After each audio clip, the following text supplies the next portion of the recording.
Good morning, ladies and gentlemen. Apologies for the delay, but however, I'd like to call to order the Ventura County Planning Commission. At this time, we'll do the Pledge of Allegiance. If you please rise and place the flag. Place your right hand over your heart and repeat after me. I pledge allegiance to the flag of the United States of America and to the republic for which it stands, one nation, under God, indivisible, with liberty and justice for all. Thank you, ladies and gentlemen. At this time, we will take the roll call. Madam Clerk, if you call a roll. Commissioner Calley? Here. Commissioner Dukas? Here. Commissioner Westner? Present. Commissioner Onstadt? Here. Commissioner Rodriguez? Here. All right, item number 4 on our agenda is the section where public comments are made. Public comments are for items that are not appearing on the agenda. Please understand, under the government code, commonly known as the Brown Act, we may ask questions, but we cannot take any actions because the balance of the public has not been notified that we would discuss anything. Are there anybody that would like to speak on the public comments? Let the record show I see one. No one has approached. Item number 5, approval of February minutes. Commissioner Dukas. I'd like to make an amendment to the draft minutes. There's a section where it says motion passed, Commissioner A. Dukas dissented. I'd like that to be the end of the sentence because those weren't the only reasons that I voted no. So if we could just change the minutes to Commissioner A. Dukas dissented, period. Any discussion on the amendment? Were there other? Move adoption as amended. I have a second. One other comment. Okay. On the roll call. It identifies Commissioner Dukas as the chair. Oh. Did I miss that meeting? It does? Yes. Or is it just an idea? Yeah, that's what I... Oh, is that what you're going to catch? responded to. Make that correction.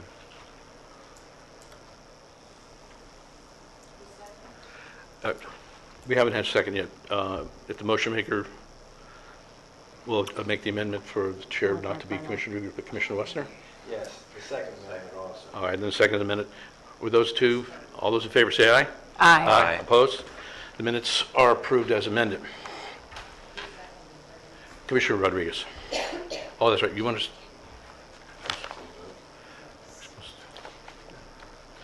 It didn't come up. We didn't go. Okay. All right. We spent enough time on that. All right. Item number 6. Oh, there it is.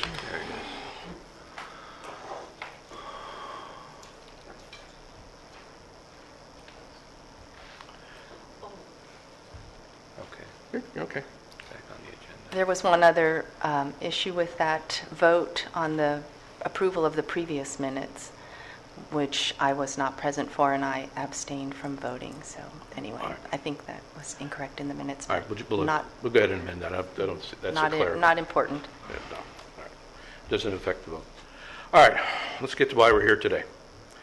We are here on an appeal by Los Padres Forest Watch on PL 14-0124 and PL 14-0146. Please bear with me. Since this is an appeal, it can get a little difference between applicant and appellant and everything else. First thing is if you're parked in parking lot G, which is the one immediately to the right as you exit the building, it's a 3-hour time limit. If you're parked there, please, you will be ticketed. The commission typically takes a break around 10:30, so there should be sufficient time if you want to move your vehicle. Number 2, the appellant will be treated as the applicant in this process. After the staff report, they will be allowed to speak on behalf of their appeal with no time limits. I don't see we're going to have any problem with that today anyway. At that point in time, there's a recommended action. All right, and the recommended action is to deny the appeal. The normal process is that the applicant or whoever supports the appellant, in this case, the chair will entertain first. Those that oppose the appellant will be heard after them. And then the appellant will be given a final rebuttal. At that point in time, commission will ask questions of the staff for any information. And at that point in time, if the commission is ready to vote, we will close the public hearing and take the vote. Before we proceed, I would like to have County Council step in and give the scope of what the Planning Commission can do in this particular appeal. County Council? Thank you, Chair Wesner.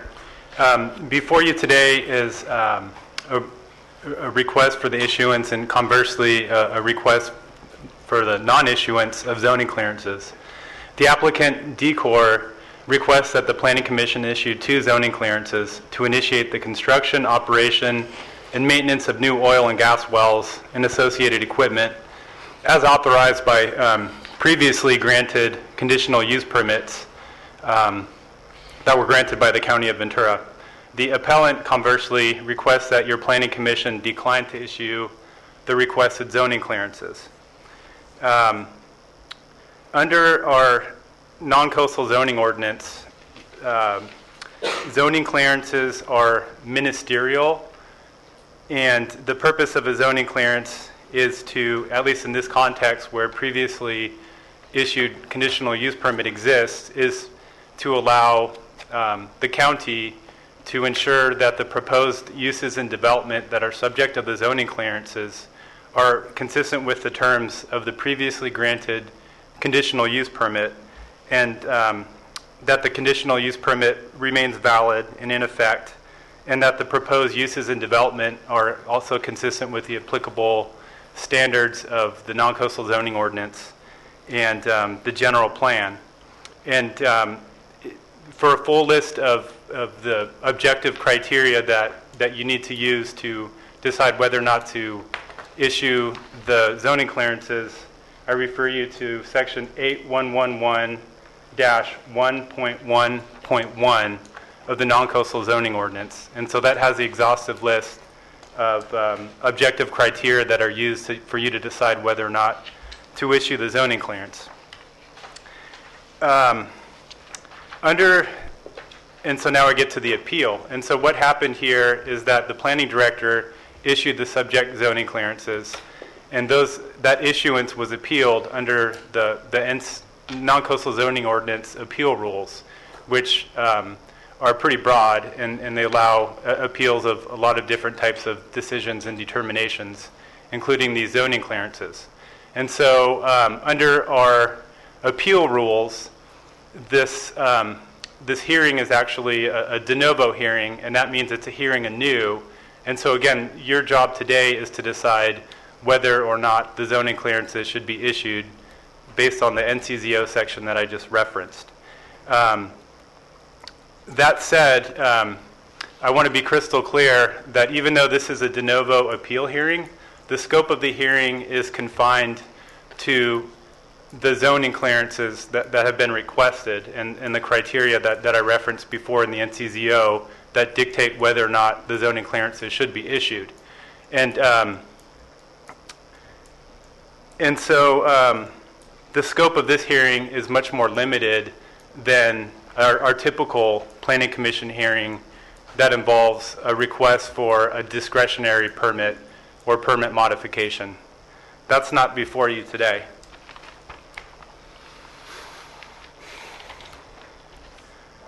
And so because there's no discretionary permit before you today, and because the scope of this hearing is limited to two ministerial zoning clearances, your commission is not authorized to modify or revoke any term or condition of the underlying conditional use permits.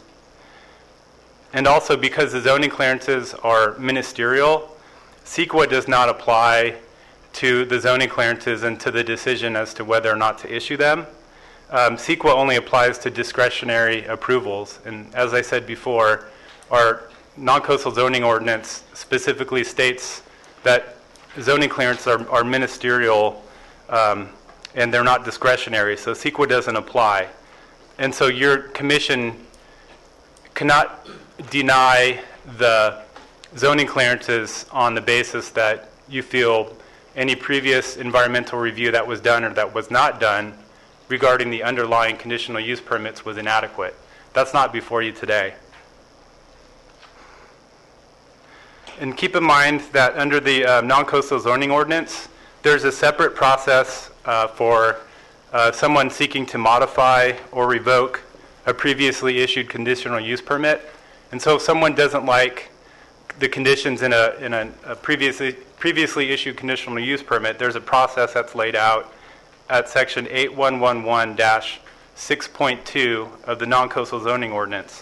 And so that process involves submitting an application to the planning division and a hearing that the applicant for that modification or revocation can be heard, and also the permit holder can be heard. But again, that's a separate process. That's not before you today. And for the record, I have reviewed planning staff's responses to the comments, all the documents that were provided to you, and I concur with, or I approve all the responses as legal and accurately stating the laws that apply to this hearing today. And so I'd be happy to answer any questions. I know this is a somewhat unique hearing. Commissioners, any questions of County Council at this time? Commissioner Onstock.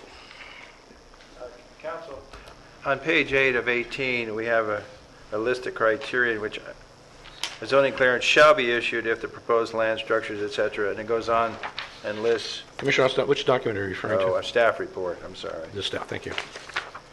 Anyway, it goes ahead and lists those matters which are subject to review. Is that an exhaustive list? Does that define the scope of review? It is, yeah, thank you. That's what I was referring to before. That's the exhaustive list, correct? Thank you. And I guess just one thing I forgot to mention is the word shall. Our non-coastal zoning ordinance states that if those objective criteria are met, the county shall issue the zoning clearance. And so it's not a matter of your commission having discretion to deny just because it's either, I guess the best way to put it is it's binary. It's either you grant or you issue the zoning clearance or you don't. There's no in between. So there's no modification, it's one or the other. There's no modifications, right? Any other questions of County Council at this time? Commissioners, again, this is going to be a little confusing process. I know we have a new commissioner. So if at any time you want to ask a question, please do. Okay. All right, ladies and gentlemen, before we begin, remember, the purpose of this hearing is for us to make a decision. Please address this body, provide the information to this body, so we can get to that decision-making process. All right, with that, at this time, we will have staff present. I'm going to try this. High Noon. That's correct. Oh, thank you. I'm sorry, Chair, that's correct.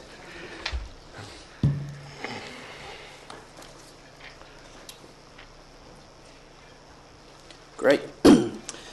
Good morning, Chair Wesner, members of the Commission. My name is Hai Nguyen, and I will be presenting the appeal cases numbers PL 14-0124 and PL 14-0146. Before I begin, I just wanted to confirm that your Planning Commission received the 2 late submittals and the memoranda from staff this morning. Great. So today I will Mr. be... Union? Yes. I'm sorry, these have been provided to the appellant? Yes. Thank you. Yes. Today, I will be presenting 2 appeals in one presentation. The reason being, the applicant of the zoning clearances are both the same, Decor LLC. The appellant of the zoning clearances is the same, and that's Los Padres Forest Watch. Both projects are very similar and involve oil and gas wells. And finally, the grounds of appeal are nearly identical for both appeal cases. Although the appeals will be presented in one presentation, your commission will take separate actions for each appeal decision.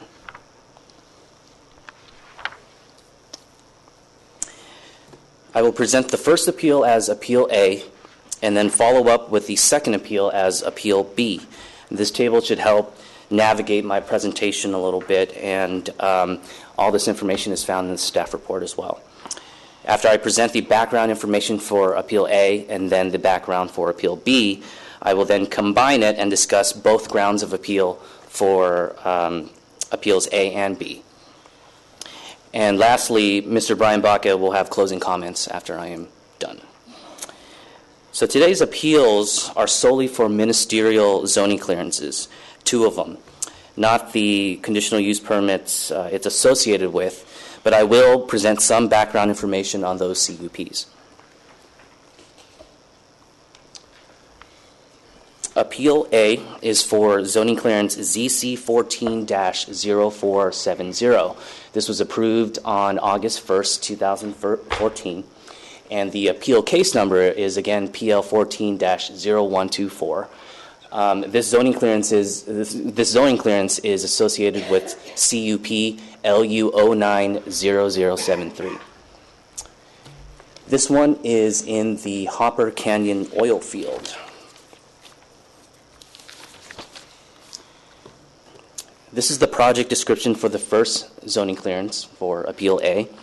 This was issued by the Planning Director on August 1st, 2014. This zoning clearance initiates the construction, operation, and maintenance of 2 new oil and gas wells, as authorized by CUP LU 0973. Here is a vicinity map just to orient yourself to the area. The gold star above there is the drill site. You can see Highway 126 about 2 miles south of that. Piru, the town of Piru, is about 2 miles southeast of that, and you can see Lake Piru directly east of the drill site. To access the site, now this map is rotated, I guess, negative 90 degrees, so the north arrow is actually facing to the left. So to access the site, one would drive on Highway 26 and go on Hopper Canyon Road about 2 miles north to the drill site. Hopper Canyon Road is an existing road that leads to the CUP boundary and the drill site. It's already been graded. No additional grading is required to access the site for any type of oil well production.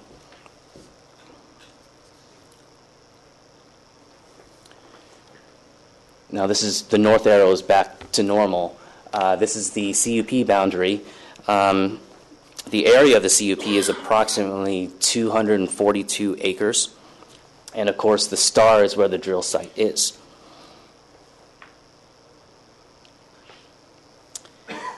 This map shows the distance from the Los Padres National Forest boundary, which is about 2 miles north. And again, Highway 26, about 2 miles south. Same as Piru.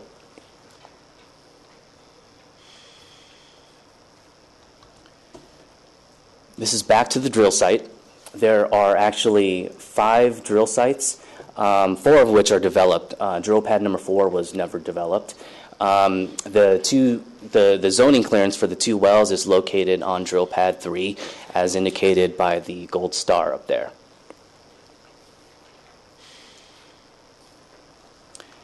This is an image of drill pad 3. And this is looking east at one of the existing oil rigs. Another image of drill pad 3. This is looking west at another existing oil well. I think that one is, the well's name is Hopper 18. And yet another image of the drill pad. So as you can see, it's already been graded. No additional grading is required.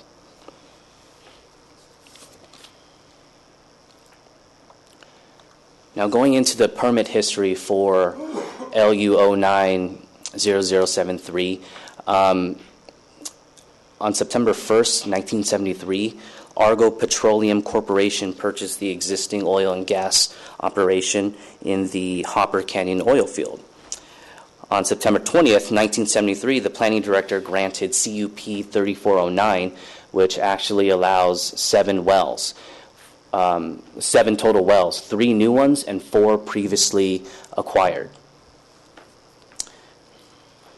In 1974, the Board of Zoning Adjustment granted modification to CUP 3409 for a total of 17 wells.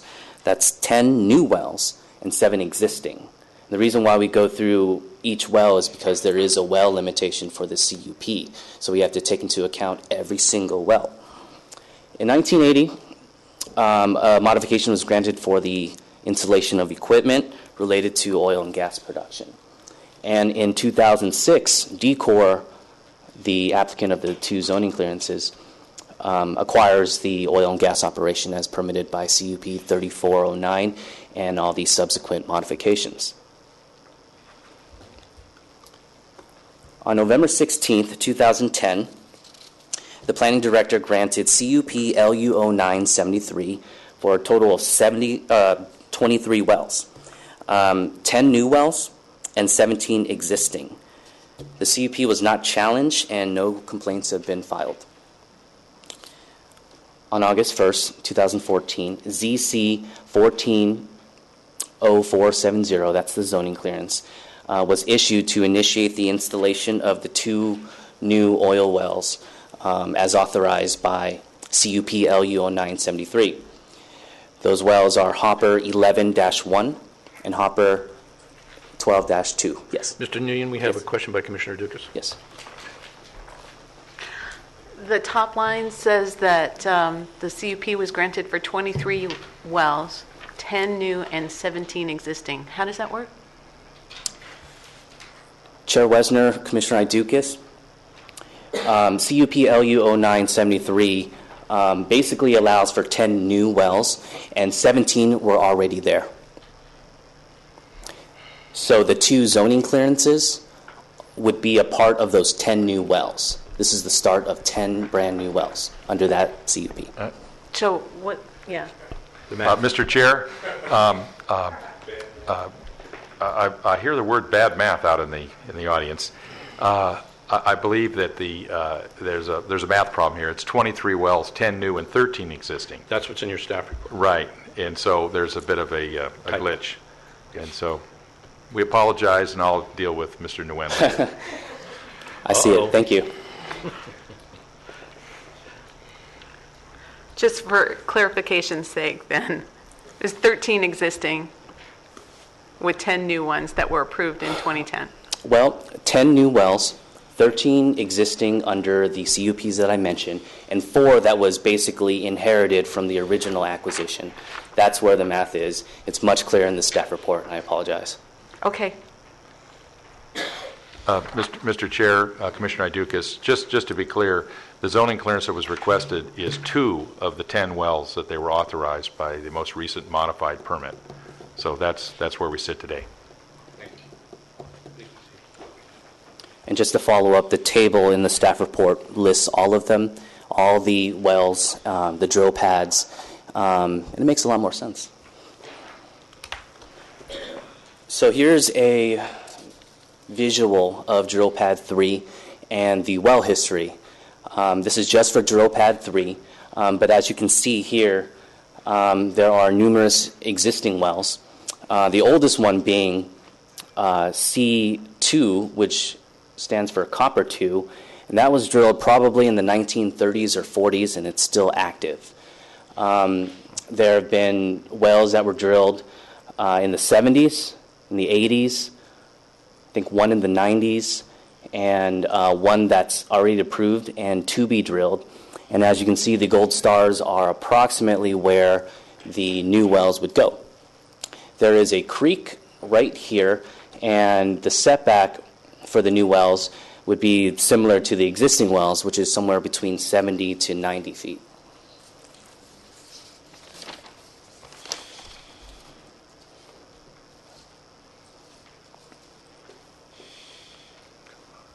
Here's the same type of image, except a bird's eye view, to give you an idea of kind of the elevation and how the canyon is formed, I guess. Can you back up a slide? And can you identify where the creek's at again? I realize you did it on the previous slide, but you showed on this one. Okay. Creek is right there. Thank you. That concludes the background information for Appeal A in Hopper Canyon. I'd be happy to answer any questions before I move on to Appeal B. Please proceed. Thank you. Appeal B. This is for zoning clearance ZC 14-0965. This zoning clearance was approved on September 23rd, 2014, and this zoning clearance is under CUP number 488, located in the Temescal oil field. This was issued by the planning director, and this initiates the construction and operation and maintenance of 5 new oil and gas wells on an existing drill pad within the existing boundary of CUP 488. The 5 wells are listed right there. The difference between CUP 488 and the previous one we're talking about is that there's no well limitation for CUP 488. It was actually approved in 1956, and I'll go over that in greater detail here in a bit. Here's a vicinity map. As you can see, the gold star once again indicates where the drill site is. It's right next to Lake Piru. Highway 126 is right there. This is the CUP boundary. As you can see, it's pretty big. It encompasses about 7,200 acres in the Temescal oil field. And you can also see indicated here, the yellow boundary, that's the Los Padres National Forest boundary.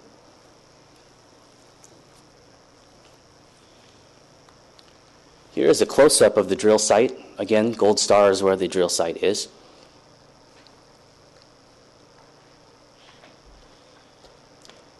To access the site, I've rotated the map 90 degrees. So again, the north arrow is facing to the left. But as you can see, Piru Canyon Road is delineated there in yellow. You can also see Piru Creek right there. Lake Piru is right there. And again, the drill site, gold star. The town of Piru is about 4 miles south of this site. Here is a bird's eye view to give you an idea of the elevation. The yellow line is how you basically get to the drill site. It's paved and maintained by the operator.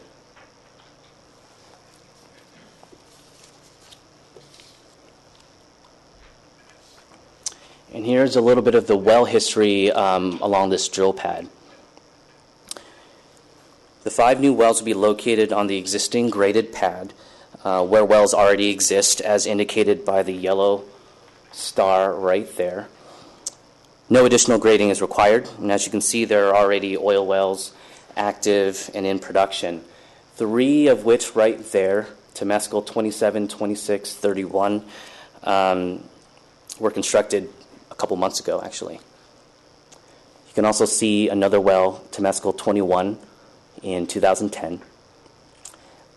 Temescal 22 and 23 were both constructed in 2011. Here's an image of the 3 oil rigs looking north. Those are the 3 that were recently constructed.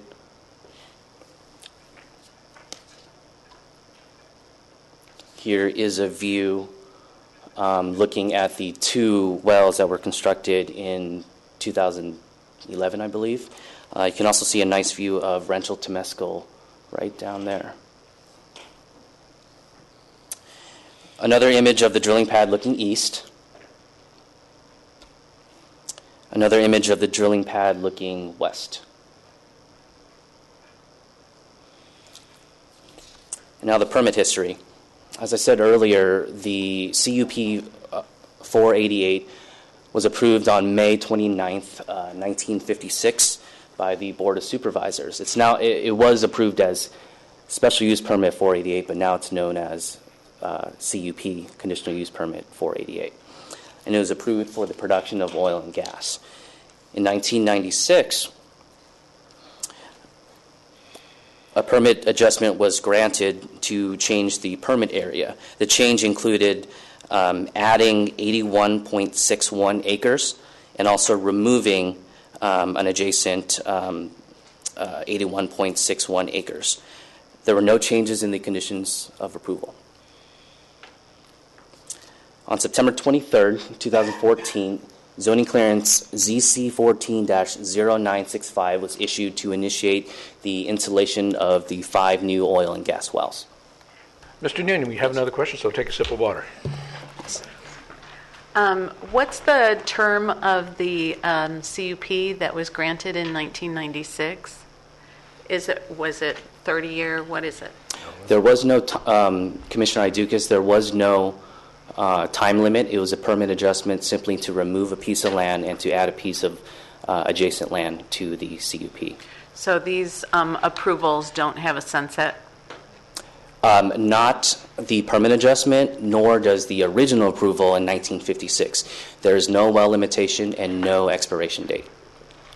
Thank you. So the zoning clearance was issued on September 23rd, and October 3rd, the Los Padres Forest Watch filed an appeal, PL 14-0146, to the zoning clearance for the 5 wells. So that concludes the background information for Appeal B, and I'd be happy to answer any questions about CUP 488 or Appeal B before I move on to the grounds of appeal. Any additional questions at this time? Thank you. There are a total of 5 grounds of appeal. However, 2 of the grounds are identical, so there are actually 3 distinct grounds of appeal, and you can kind of see the layout of the table of the number of grounds of appeal there. Ground of appeal number 1. The proposed drilling site is located in close proximity to the Hopper Mountain National Wildlife Refuge and California condor nest. The proposed drilling site is located in an area frequented by the endangered California condors. The approval did not evaluate and avoid the impacts to condors in violation of CEQA and the federal and state ESA. Staff's response to the ground of appeal number 1. Zoning clearances are exempt from the requirements of CEQA pursuant to the CEQA guidelines section 15268A. CUP 488 was granted in 1956 prior to CEQA's effective date in the 1970s. CUP LU 973 is a discretionary permit. The application was publicly noticed and a hearing was held back in 2010, and the planning director granted that permit granted the permit, and the requirements of CEQA were satisfied at that time. Again, the CUP was not challenged. Ground of appeal number 2. The appellant states that the approval is not consistent with the measures to protect the California condor at oil and gas exploration, development, and production facilities in Ventura County, prepared by the U.S. Fish and Wildlife Service. And this, as a result, may result in an unpermitted take of condors in violation of the ESA. Staff's response to ground of appeal number 2. The recommended measures to minimize the effects of the California condor drafted by the U.S. Fish and Wildlife are not laws or regulations enacted by the federal government. New conditions of approval cannot be imposed on a permittee as part of the issuance of a ministerial zoning clearance. The third and last ground of appeal. The decision does not comply with the creek setback and other requirements set forth in the zoning clearance. For Appeal A, which is CUPLU 0973, the setbacks were considered during the 2010 public process, and the planning director found that the project was in conformance. Again, that decision was not appealed. For Appeal B, the current setback standards do not apply to zoning clearance ZC 14-0965 for new wells authorized under CUP 488. But in any case, the setbacks standards are met for this zoning clearance. To summarize the staff response to the appeals, Zoning clearances are exempt from CEQA. Both zoning clearances are subject to the setback and conditions of their respective CUPs. New conditions cannot be imposed on zoning clearances. The appellant has not provided any evidence that the requested zoning clearances are inconsistent with the CUPs. Therefore, the grounds of appeals are without merit. The appellant's recommended actions is to nullify the zoning clearances, or basically to not issue the zoning clearances, and require that the applicant submit an application for a permit modification for each of the CUPs.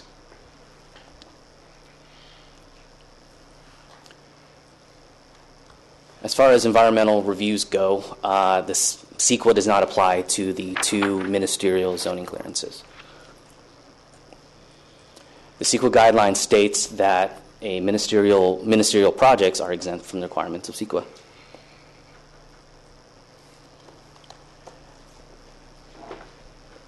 The notice for the appeal hearing was sent out to the property owners within 300 feet of the boundaries of both CUPs. Also, there was a legal ad and emails were sent to interested parties. As I mentioned in the beginning, there were two late submittals, a letter from Los Padres Forest Watch and also a letter from Seafrog. There was also a letter dated February 17th, 2015 from the Williams Family Trust. They are the property owners and neighbors of both projects and expressed their opinion to decline the appeal cases and approve both zoning clearances. Also, in response to the two letters, there was a February 18th, 2015, I guess that was yesterday, memorandum by the Planning Division staff with detailed responses provided to Seafrog. There was a second memorandum dated this morning, February 19, 2015, that details the responses provided to the Los Padres Forest Watch.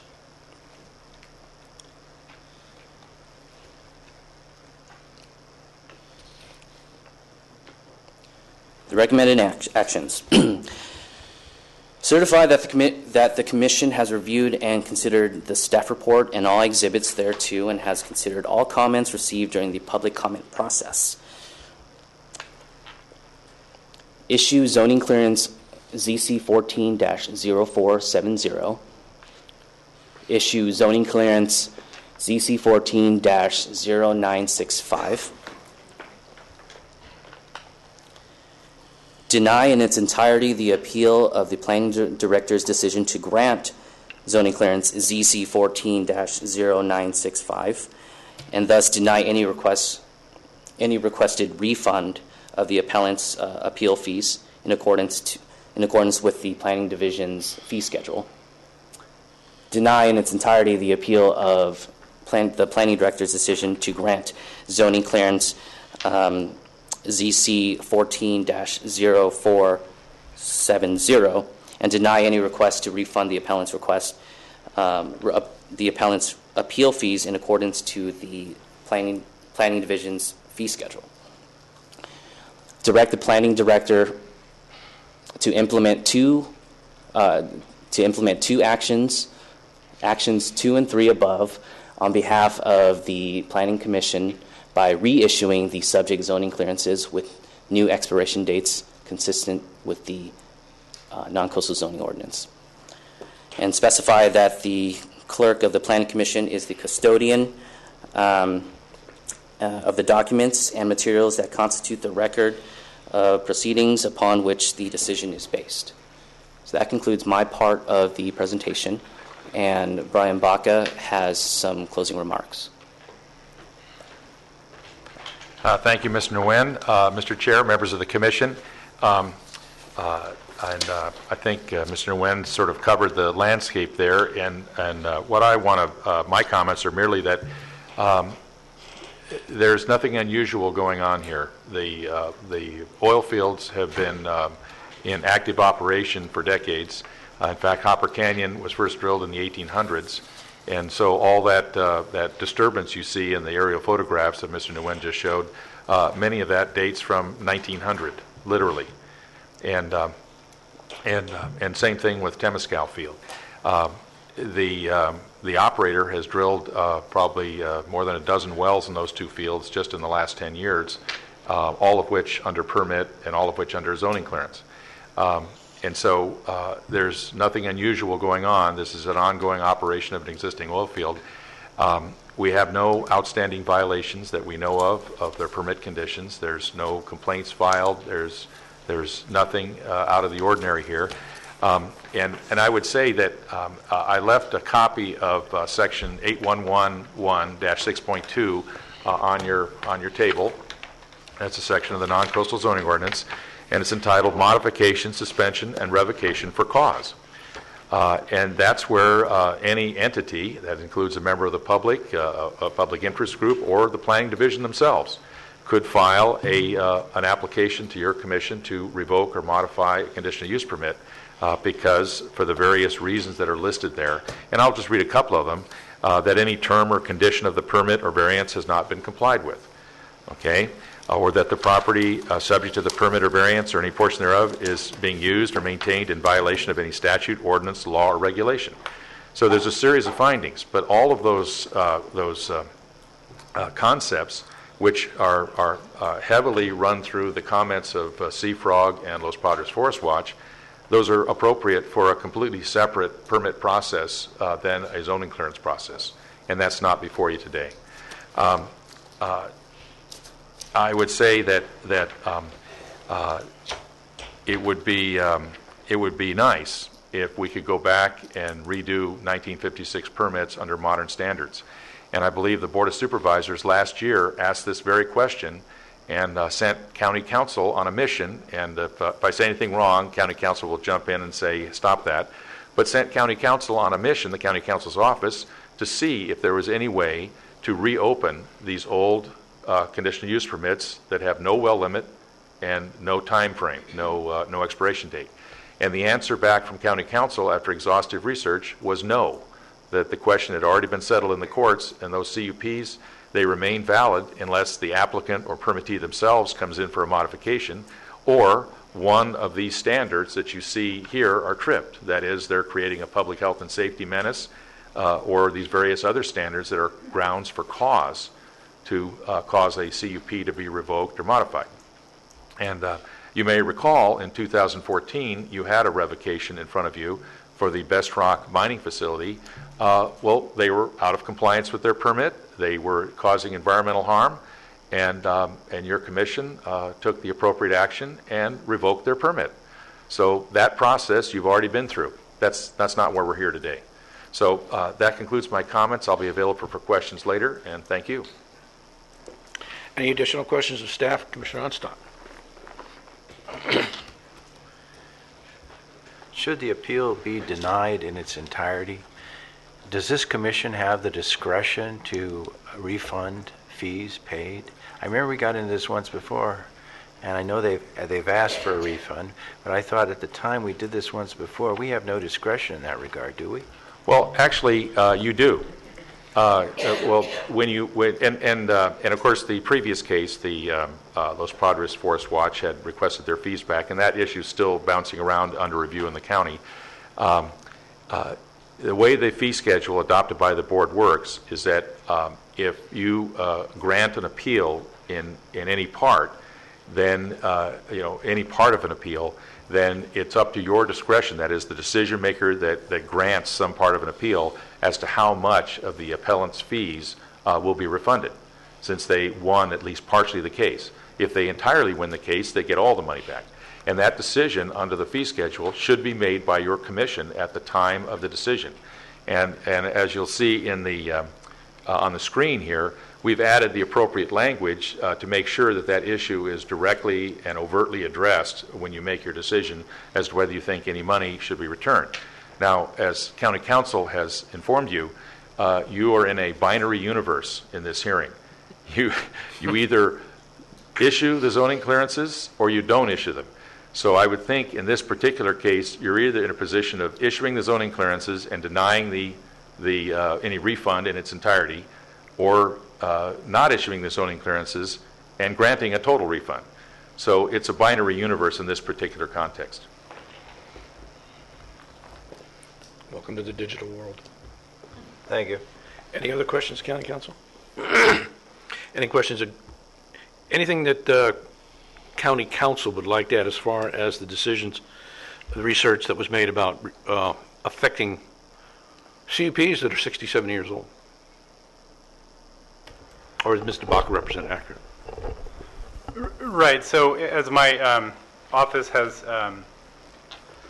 researched and concluded, when you're dealing with any CUP where a use has been inaugurated, and especially an old CUP, the concept is that it's a property right.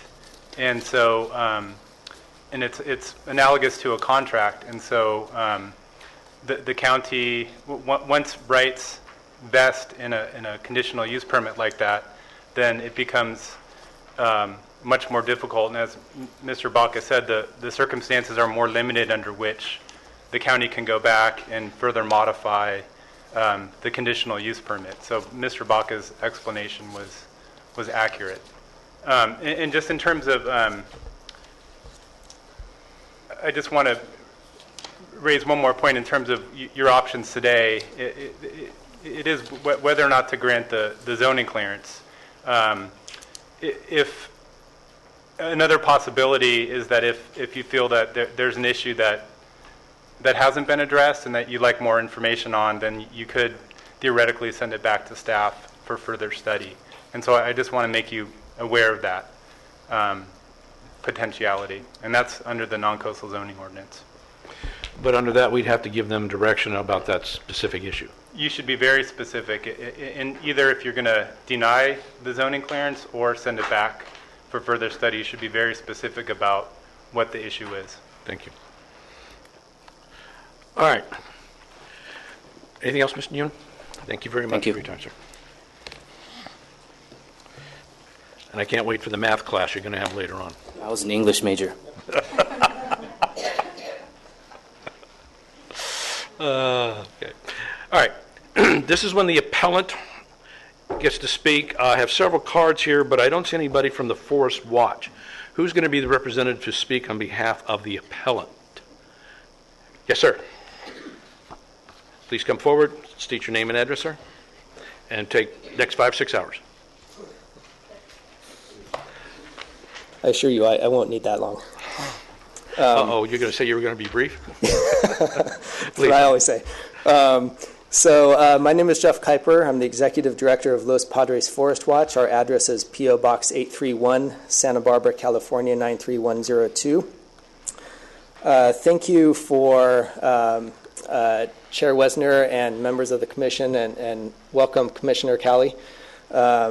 Thank you for taking the time out of your busy schedules to hear this very important issue today. I assure you I'm going to push the right button on the pointer this time to not result in a total meltdown here. So staff had much better aerial photos than we do, so props to you guys on those. But I'm going to quickly go through some of the most critical issues that we laid out in our letter that was submitted yesterday. And basically, what are we asking for? Why are we here? So we'd like the Commission, first of all, to not issue the zoning clearances for a couple of reasons. They don't comply with the zoning ordinance. They don't comply with the general plan and the Piru area plan. Second, we urge you to find that the zoning clearances are discretionary actions. We've heard a lot of comments already that zoning clearances are only ministerial and they only require objective consideration. We'll be presenting arguments to the contrary. Third, we ask your Commission to declare the applications for the zoning clearances to be incomplete and or refer the matter back to the division for further research and review. The fourth issue, of course, we ask that you uphold our appeal, and related to that, we request a refund of our $2,000 in appeal fees. So let's jump right in here. But before doing so, let's also step back for a little bit and look at the bigger picture here. Zoning clearances, nobody knew they were even being issued for a lot of these things until about a year ago, when we worked with the county to start notifying the public, at least after the fact, after zoning clearances were issued, that they were being issued. That would allow the public, including us, to file appeals of zoning clearances should we decide that such an appeal is warranted. And so this, I'm not sure how frequently you guys consider appeals of zoning clearance cases, but given Mr. Baca's comment that this is, wait, you said this was not an unusual situation. We disagree. We think this is an unusual situation. We just don't consider appeals of zoning clearances very often, and so that presents a rather awkward situation when we're here to decide whether an issue is ministerial, whether an issue is discretionary, and how to proceed from there.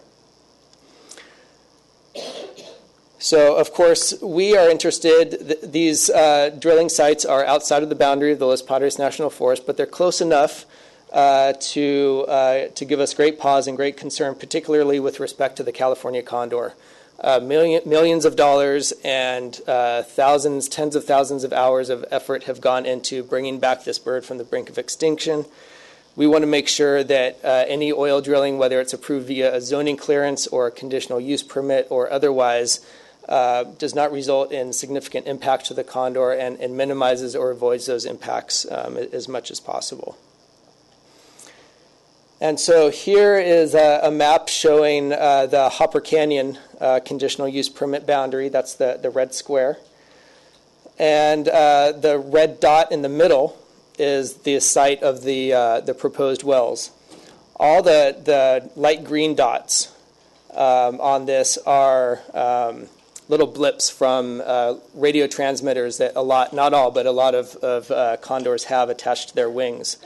It goes to show you the extent of condor activity in the area. What we have up here, the yellow shaded area, is the Hopper Mountain National Wildlife Refuge, directly adjacent to the Los Padres National Forest. It was established in 1974. It's off limits to the public, and its specific purpose is to serve as a base camp, as a headquarters for the condor reintroduction efforts. And so we're talking about proposed oil wells within a very small proximity to that base camp. The circles around the dot represent a 0.5 mile buffer and a 1.5 mile buffer. That is generally just to indicate that the 0.5 mile buffer is general condor protection measures require no activities within a half mile of condor roost sites and within a mile and a half of condor nesting sites. So the bigger circle is that mile and a half buffer. The smaller circle is the half mile buffer. And I won't dwell into this map too much, but what the data does show, obviously there's a huge amount of condor activity right outside that 1.5 mile buffer. But what gives us concern is areas like this right here. When you have a cluster of condor transmission readings like that, that suggests a nesting site.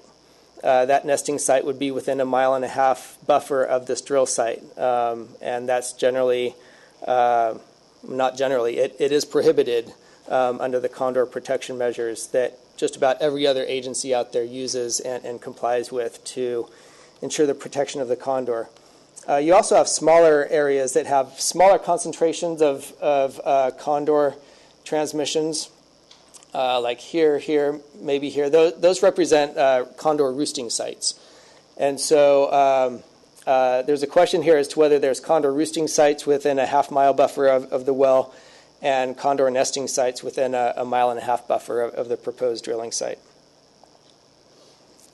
Again, shifting over to the east, looking at the Temescal oil field and the 5 proposed wells there. Not as much condor activity here, but still a significant amount. Interestingly, if you just move a little bit south and go to the other side of Highway 126, there's a lot less condor activity. And so we're still in a pretty high concentration here of condor activity. And again, you can see some interesting assemblages of transmission readings that may suggest a nesting site, roosting site, and again, just general high frequency of condor use in the area. So that's one reason we're concerned about these two zoning clearances in particular.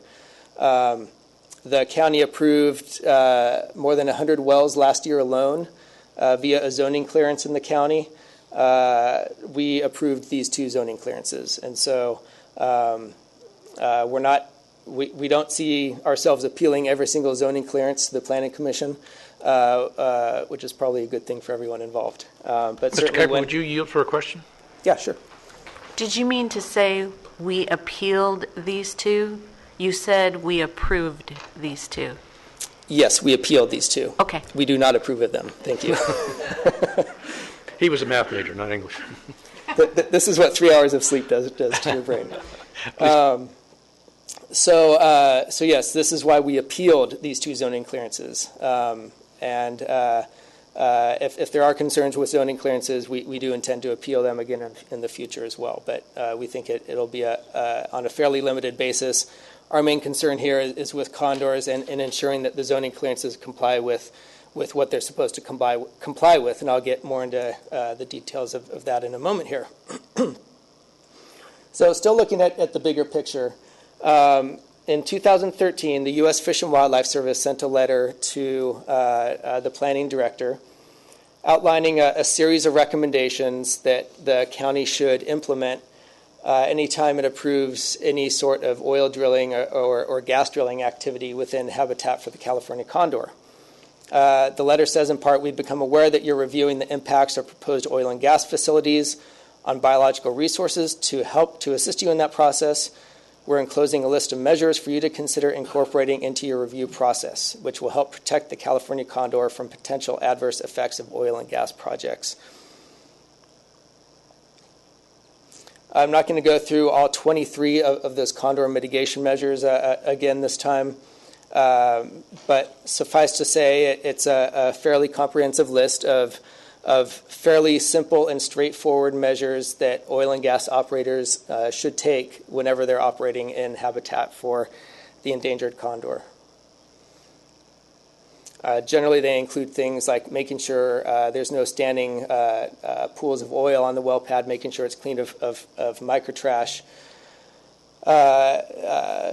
adhering to those half-mile and mile-and-a-half buffers for condor roosting and nesting sites, etc. Generally, what the U.S. Fish and Wildlife Service has concluded is that the combination of condors and well pads creates a difficult management challenge for the California Condor Recovery Program. It just so happens that the best condor habitat, where condors hang out the most, is also where the most intensive oil and gas operations are occurring in this area, and so it creates conflict. Those condor protection measures are designed to keep this from happening.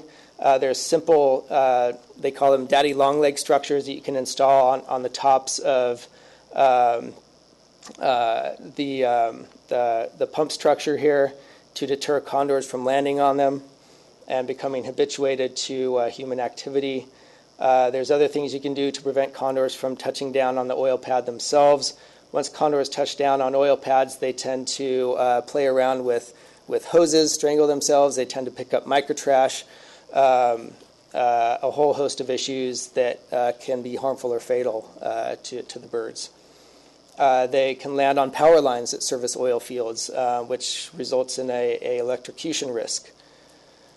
This is a condor roosting site. Condors fly 150 miles a day up to, and you might imagine that they could get a little tired after a while. They like having places where they can touch down and rest for a few hours, sometimes even overnight.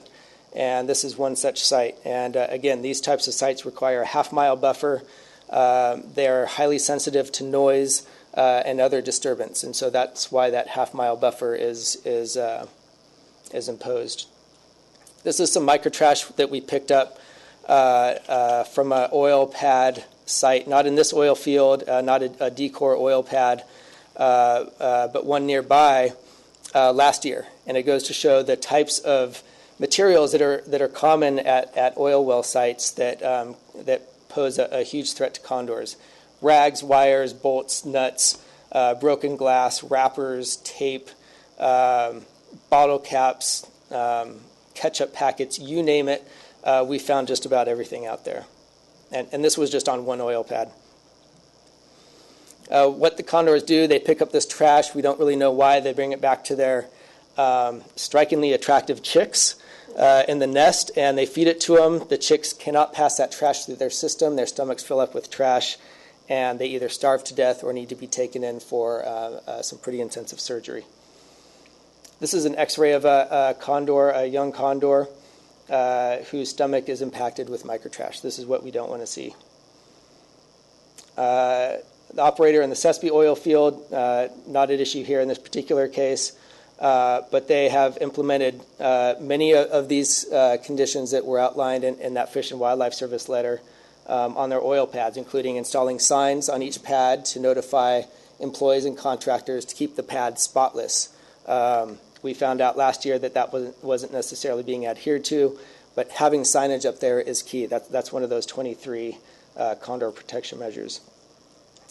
Standing pools of oil and other chemicals, not a good thing. If a condor drank that, it would probably result in death or, again, require surgery. Again, open containers of oil like this should be avoided. And, stepping back again a second, a lot of effort has gone into bringing back the condor from the brink of extinction. In the mid-'80s, there were only 24 condors left in the wild. Since that time, through coordinated effort with various state, local agencies, as well as nonprofit organizations, we're now up to a population of about 400 condors. Half of those are free-flying in the wild. The other half are still part of the captive breeding program.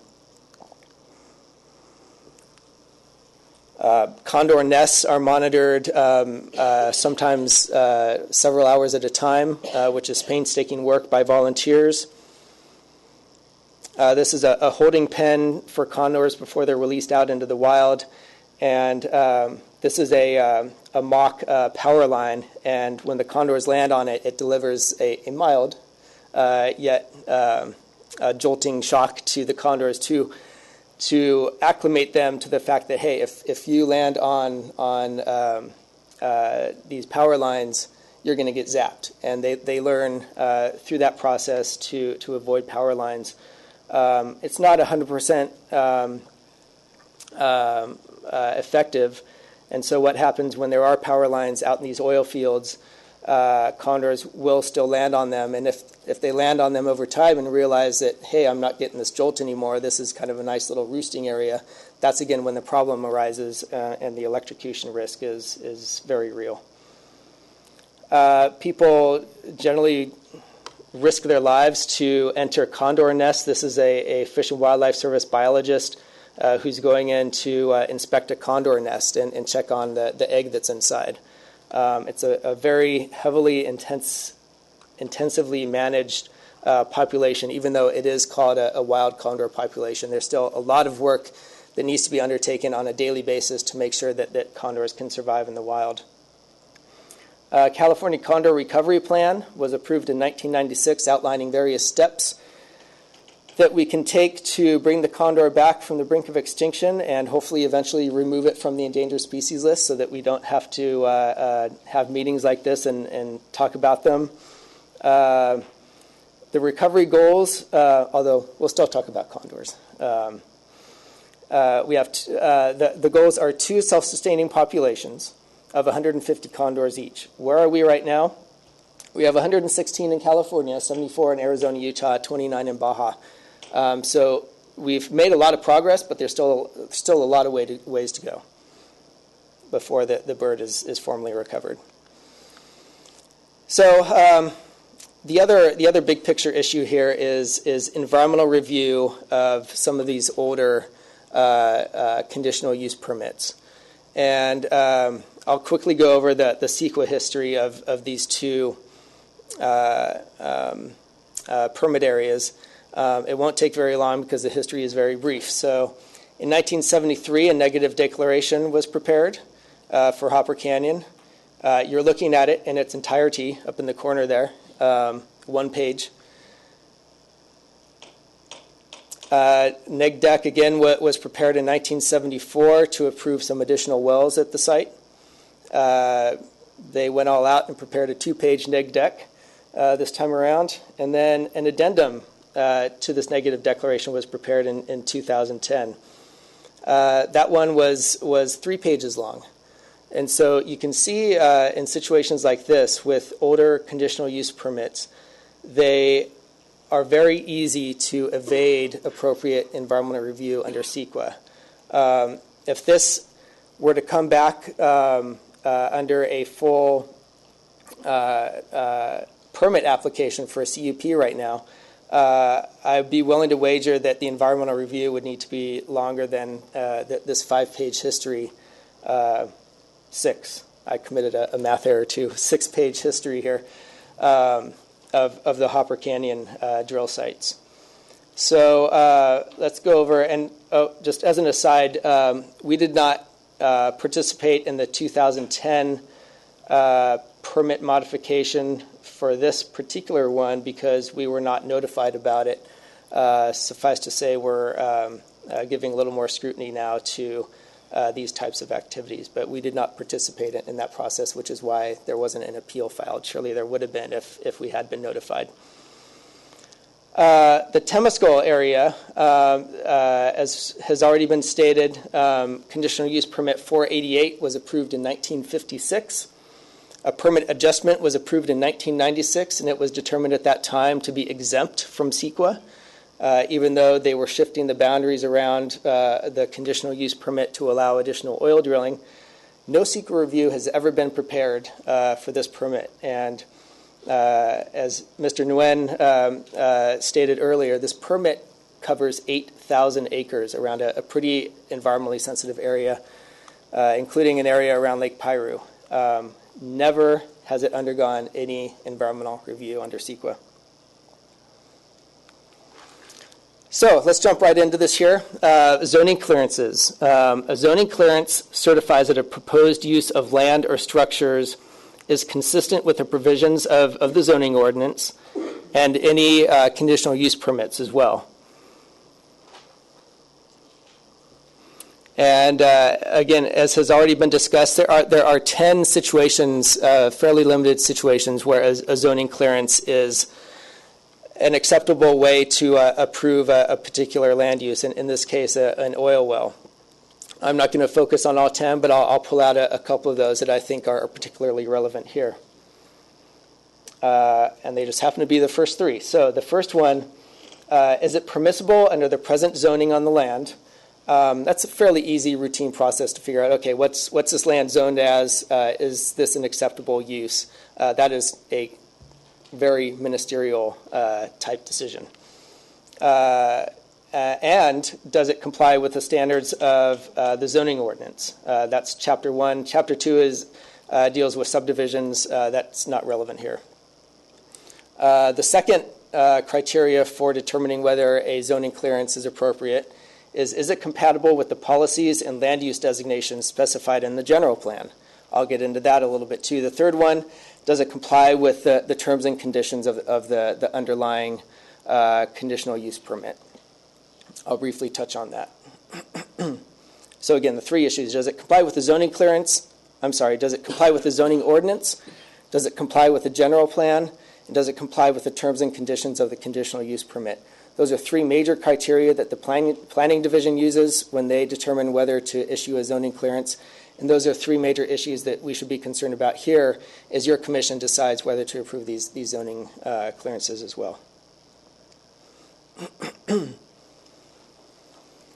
So addressing a statement in the staff report, the planning staff would like us to think that we really don't have any discretion here, that our hands are tied, and they say your commission can and should consider issues such as whether the respective CUPs are in effect. They are. That's not in dispute.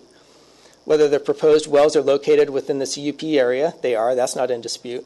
And whether the proposed development is in conformance with the CUP conditions of approval. there's some dispute there. But this glosses over the fact that these are the main considerations here. Does it comply with the zoning ordinance? Does it comply with the general plan? Does it comply with the terms and conditions of the CUP? So let's talk about that zoning ordinance first. The staff report talks about this requirement right here, and their discussion of that requirement is they say both project sites are located within the open space zone. Oil and gas exploration and development is permissible in that land use designation. We agree. But that discussion doesn't stop there. Does it comply with the zoning ordinance?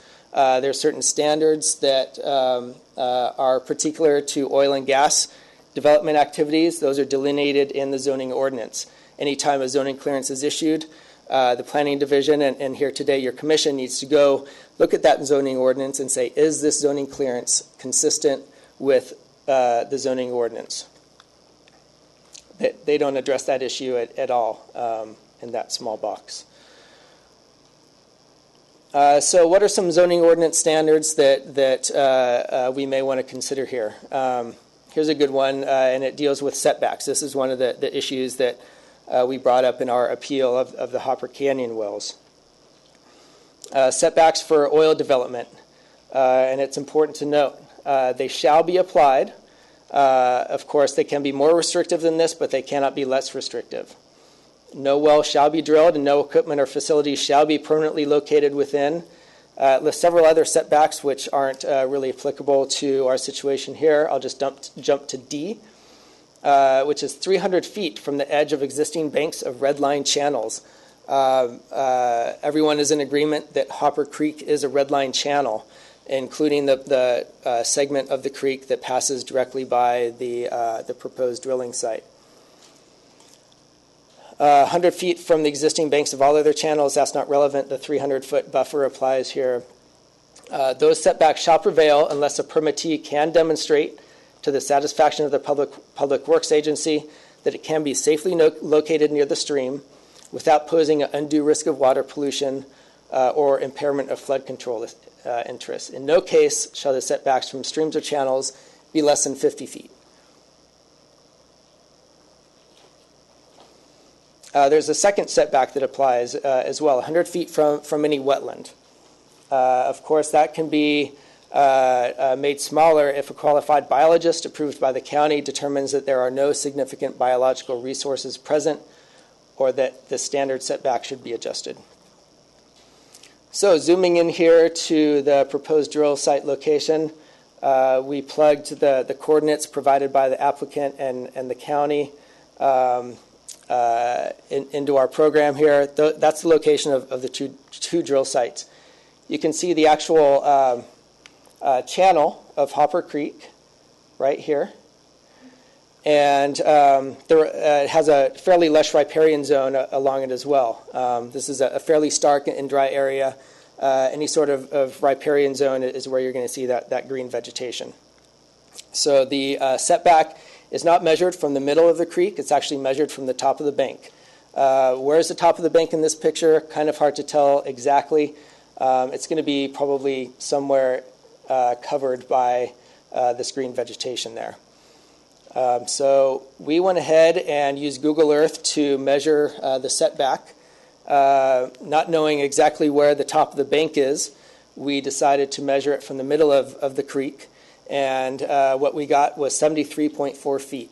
So obviously the proposed drill site is somewhere between 0 feet and 73.4 feet from the top of bank there. And obviously it's going to be much smaller than 73 feet, given that the actual stream channel is fairly wide.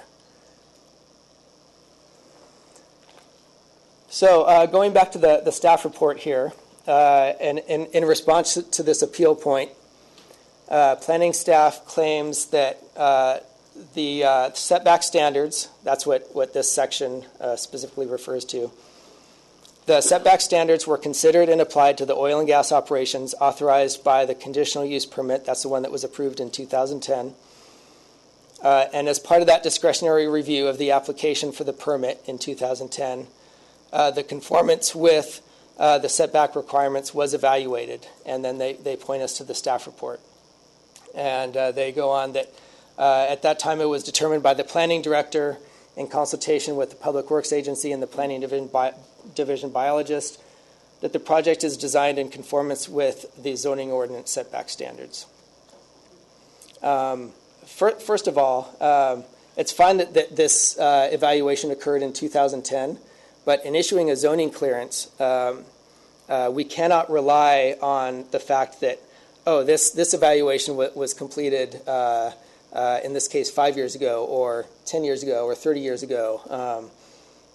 We need to say, okay, is this particular proposal, in this case, the drilling of the 2 wells, does it comply with the setback requirements in the zoning ordinance? As of today, not as of 2010. The staff report refers us to the staff report for the 2010 conditional use permit, and this is their evaluation. It's in a table: special use standard, setbacks, complies, yes. Doesn't really give us a lot of faith that the issues that are supposed to be incorporated here in considering what the actual setbacks should be were taken into account. Again, just to highlight what those are, it's a 300-foot setback. That is the minimum. It can be adjusted if the permittee demonstrates to the satisfaction of the Public Works Agency that the setback can be smaller. So 300 feet, unless the applicant demonstrates that the setback can be smaller, without undue risk of water pollution and without impairing flood control interests. In no case shall setbacks from streams or channels be less than 50 feet. The drill site is very close to that 50-foot standard. It could be within it, could be without it. It's hard to tell without actually being at the project site. And there's nothing in the project record evaluating any of this, so that we can say for sure one way or the other where that setback begins and how far away is the drilling site from that top of bank. Again, looking at F, the 100-foot setback from any intermittent stream. That's exactly what we have here. Unless a qualified biologist approved by the county determines that there are no significant biological resources present. The record does not indicate, all we have is that chart to go by that suggests yes. The record doesn't indicate otherwise that this evaluation was taken into account at all ever in 2010 or in conjunction with the issuance of the zoning clearance. These are issues that, since this is now before the Planning Commission, we need to figure out today before, or at some point before the zoning clearances are actually issued. So enough about setbacks. Let's go to oil spills and having certain plans in place to guard against oil spills and to respond appropriately when they do occur. This is another requirement in the zoning ordinance. So anytime we, whether it's the planning division or today the commission, approves a zoning clearance, we need to figure out whether that zoning clearance is consistent with this provision in the zoning ordinance. This provision says, in part, the permittee shall furnish the planning director with a plan for controlling oil spillage and preventing saline or other polluting or contaminating substances from reaching surface or subsurface waters. The plan shall be consistent with county, state, and federal laws. So let's check to see if that was done and if this zoning clearance would be consistent with that. 2 specific plans are now required. This is a new requirement since 2010, so it's not even addressed in the 2010 conditional use permit. AB 1960, Assembly Bill 1960. It now requires that every oil operator have a pipeline management plan. That's required by Section 1774.2, as well as a spill contingency plan. The pipeline management plan looks at how old are your pipes, how often do you monitor them, do they have shut-off valves, what condition are they in, The spill contingency plan says what are your emergency contacts, what are your procedures, where do you have spill cleanup equipment. Basically, what are you going to do once an oil spill occurs? Oil spills, as we know, are inevitable. So spill contingency plans are there to minimize the impact as much as possible, which is extremely important when we're talking about a drill site like this, which is within 40, 50, 60, 70 feet of a creek that is very environmentally sensitive. So we need to ask ourselves, as part of the zoning clearance application, did the applicant submit these two documents to the planning director? Again, those two documents are required by county, state, and federal laws. So were these two documents submitted as part of the zoning clearance application process? The answer to that is no. In their response to comments, which were provided to us and to your commission this morning, the county claims that they were. But when we went in to inspect the file, there was no hint or evidence of any type of pipeline management plan or spill contingency plan submitted as part of the zoning clearance application. So maybe they can clarify exactly when these two documents were submitted to the county, and if they were. So those are the two main issues we see in terms of inconsistencies with the zoning ordinance. And again, if a zoning clearance is going to be inconsistent with the zoning ordinance, it cannot be approved. There's no discretion there. It cannot be approved if it's inconsistent with the zoning ordinance. Same with the general plan. Is the proposed activity, in this case the 2 wells or the 5 wells, are those compatible with the general plan? Here's what the staff report says. Is it compatible with the policies specified in the general plan? And here is their response to that. Again, during the consideration of the permit modification in 2010, it was determined to be consistent and compatible with the general plan.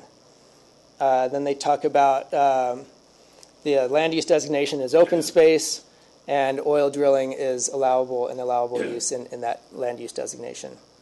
There's no discussion about specific policies, specific programs, specific goals in the general plan, and whether this zoning clearance is consistent and compatible with those general plan goals and policies. So let's look at the general plan. Both drill sites are within the boundary of the Piru area plan. That's part of the general plan, as you know. And it has some particular standards, guidelines, goals that do address oil and gas development. Let's quickly take a look at a couple of them. Section 1.2.1, item number 2, ensure that oil and gas exploration and development projects in the surrounding area are conditioned so as to minimize adverse impacts. Again, as I went into probably in more detail than any of us would ever prefer, the 23 condor protection measures are not a part of this equation at all. If they were, there would be compliance with number 2, because those condor protection measures are designed to minimize adverse impacts to condors. Without those in place, item number 2 here, it's just not compatible with the issuance of a zoning clearance. Another one, 1.2.3. Existing blanket oil permits which allow unlimited drilling will be modified on a case-by-case basis as problems occur and as opportunities arise, so that new wells will be subject to environmental and jurisdictional review. This goes back to the issue with the Temescal conditional use permit that was approved in 1956. It's one of these so-called blanket oil permits. We prefer to use the term antiquated oil permits. Blanket sounds kind of warm and fuzzy. So these are antiquated oil permits. They cover large areas. They were approved a long time ago, usually without any environmental review. And they have unlimited numbers of wells, no limits on where wells can be drilled or the number of them, and no expiration date. So this particular provision in the Piru Area Plan says that as problems occur, I think this issue that we're talking about today with condors can be considered a problem. And as opportunities arise, we also have that opportunity today. We need, and the county is required to take steps to subject these antiquated permits to environmental review and get them in under their jurisdiction so that these problems and opportunities can be addressed. This particular program here has been on the books since the Piru Area Plan was first prepared and approved in 1986. So here we are nearly 30 years later.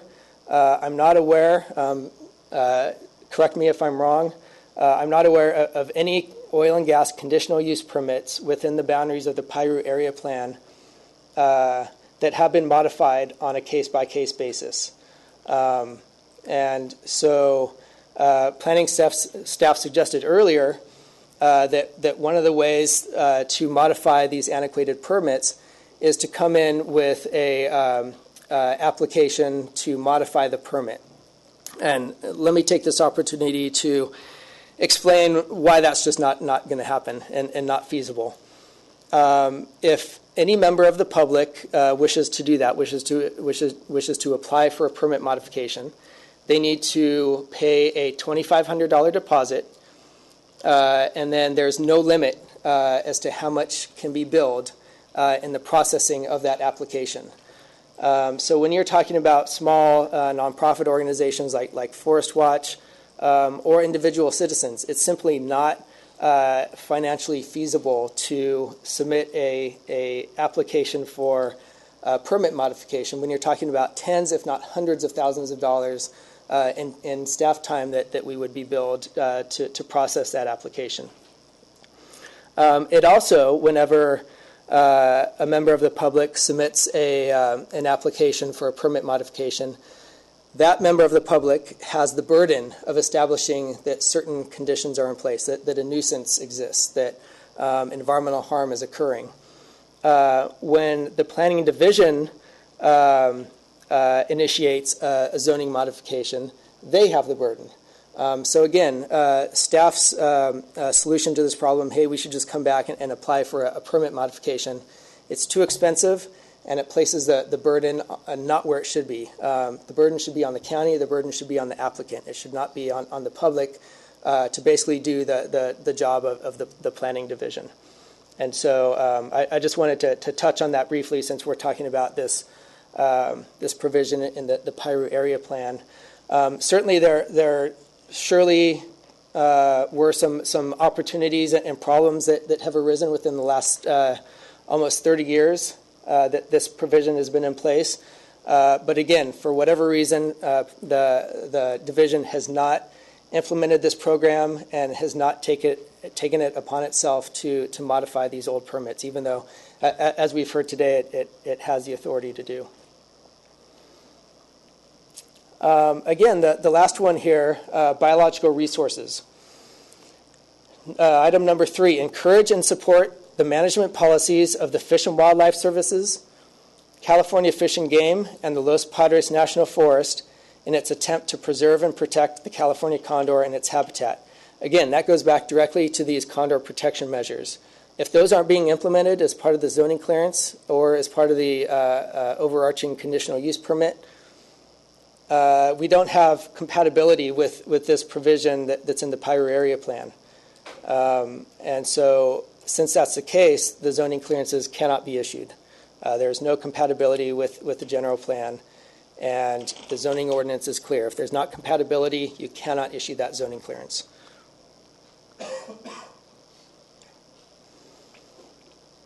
So the third consideration when issuing a zoning clearance, again, this is 3 considerations out of 10 total. Does the issuance of the zoning clearance comply with the terms and conditions of the conditional use permit? I've talked a little bit already about some inconsistencies with the conditional use permit. Here's what the staff report says. Again, the top square here complies with the applicable terms and conditions of any applicable permit. And here's their analysis. The zoning clearances were issued in conformance with the terms and conditions of the applicable conditional use permits. Both permits are in effect. What we would like to see, and what the Planning Division, and in this case your commission, is required to evaluate, is not just conclude without evaluation that there is consistency, but actually go through each permit condition and compare it to what's being requested in the zoning clearance and say, okay, permit condition number 1, does it apply? And if so, is it consistent with the zoning clearance? Condition number 2, same thing. Condition number 3, all the way to the last condition. Conclusory statements like this aren't helpful to the public, and it certainly doesn't help the Planning Division fulfill its duty to fully evaluate these situations. And it sort of leaves us today without knowing whether there is consistency or not. And obviously we don't have time this morning in the hearing to go through every single permit condition and do that exercise ourselves. Going back to the zoning ordinance for a second, this applies to the application process for zoning clearances. And then I'll tie that back in with the terms and conditions of the CUP in a second. When applying for a zoning clearance, no application request shall be accepted for filing and processing unless it conforms to the requirements of this chapter. Mr. Kuiper, I'm sorry, but we have a question up here, so if Yeah, that bothers you, just state so and we'll go over the question. Not at all. Happy to Okay, answer. sorry. Probably can use a little rest anyway, right? Can you go back to your last slide? You just said something that I'm trying to comprehend, that we need to go through these things and see if they comply. But then on a previous slide, you showed the 1 piece of paper, the 2 pieces of paper, and the 3 pieces of paper. Are you saying that we can't go through those 6 pieces of paper and compare them to our list of 10 things that we have to find? Are you saying we can't do that?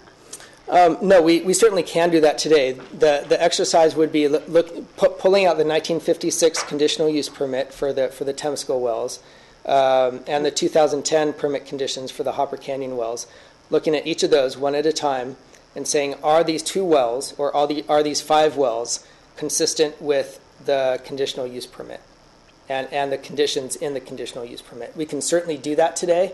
My point was that it's often more helpful if staff has already done that for us so that we can go and have that analysis done already. Thank you. Thank you, Mr. Kuiper. Please proceed.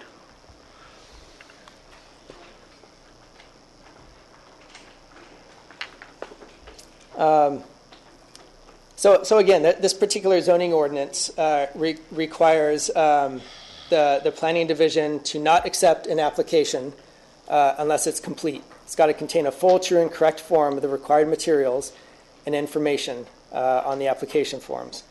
One of those requirements, this is a copy of the application form for oil and gas zoning clearances. Number 7 right here, zoomed in, conditions of approval. Submit a copy of conditions of approval. So basically submit a copy of the old permit and demonstrate how the operator is in compliance with each condition. So it's not really even the Planning Division that's supposed to do that, although they can certainly step in and do their own evaluation, and we hope that they do. But actually the burden initially falls on the applicant to not just state in a blanket statement that they are in compliance with all terms and conditions of the underlying permit, but they have to, quote, demonstrate how they're in compliance. That means looking at each condition, saying we are in compliance or we are not, and here are the reasons why for each condition. That needs to be part of the zoning clearance application. That in turn is used by Planning Division staff to basically look at this item, number 3. Does the zoning clearance comply with the terms and conditions of the underlying conditional use permit? If they don't have a copy of the conditions of approval and listing by the applicant as to whether they're in compliance or not, that makes that analysis difficult to do. So in a case like this where the application isn't even complete, we would like to direct your commission to Section 8111-3.4, which allows the decision-making authority, in this case it's your commission, to refer a matter back to the preceding hearing body for further report, information, or study. This could be one of those issues that you may want to direct back to the planning division. We think it would be quite helpful to help guide this process and to ultimately guide your decision when you do make it. Last point I want to make is there's been a lot of talk about how zoning clearances this morning are ministerial and how they must be arrived at objectively. Sometimes that's true. But I'd like to quickly walk you through a process and then make the argument that certain zoning clearances for oil and gas wells are not ministerial. They involve a heavy dose of discretion in the approval process. So, the zoning ordinance defines ministerial entitlements as follows. They're granted based on determinations arrived at objectively involving little or no personal judgment, that the request complies with established standards set forth in this chapter. Such will be issued by the planning director or his/her designee without a public hearing. So again, that's what makes this a little bit awkward, is that this zoning clearance is not being issued by the planning director, it's being issued by the planning commission in a public hearing. So whereas the division has days, weeks, months to process these things, we don't have that liberty. Discretionary entitlements. Discretionary, on the other hand, is defined as those entitlements and modifications that are granted following determinations that require the exercise of judgment or deliberation, as opposed to merely determining that the request complies with a set of standards. So again, looking at whether a particular zoning clearance complies with the terms and conditions of a conditional use permit. Well, let's go back to the 1956 conditional use permit for the Temescal wells, the 5 wells next to Lake Piru. This has to be done, as we just discussed, before a zoning clearance can be issued to determine whether that zoning clearance is consistent with the underlying CUP. So this 1956 conditional use permit, condition number 7, states as follows: all oil drilling and production operations shall be conducted in such a manner as to eliminate, as far as practicable, dust, noise, vibration, or noxious odors, and shall be in accordance with the best accepted practices incident to drilling, et cetera, where economically feasible and where generally accepted and used, proven technological improvements in drilling and production methods shall be adopted as they may become from time to time available, if capable of reducing factors of nuisance and annoyance.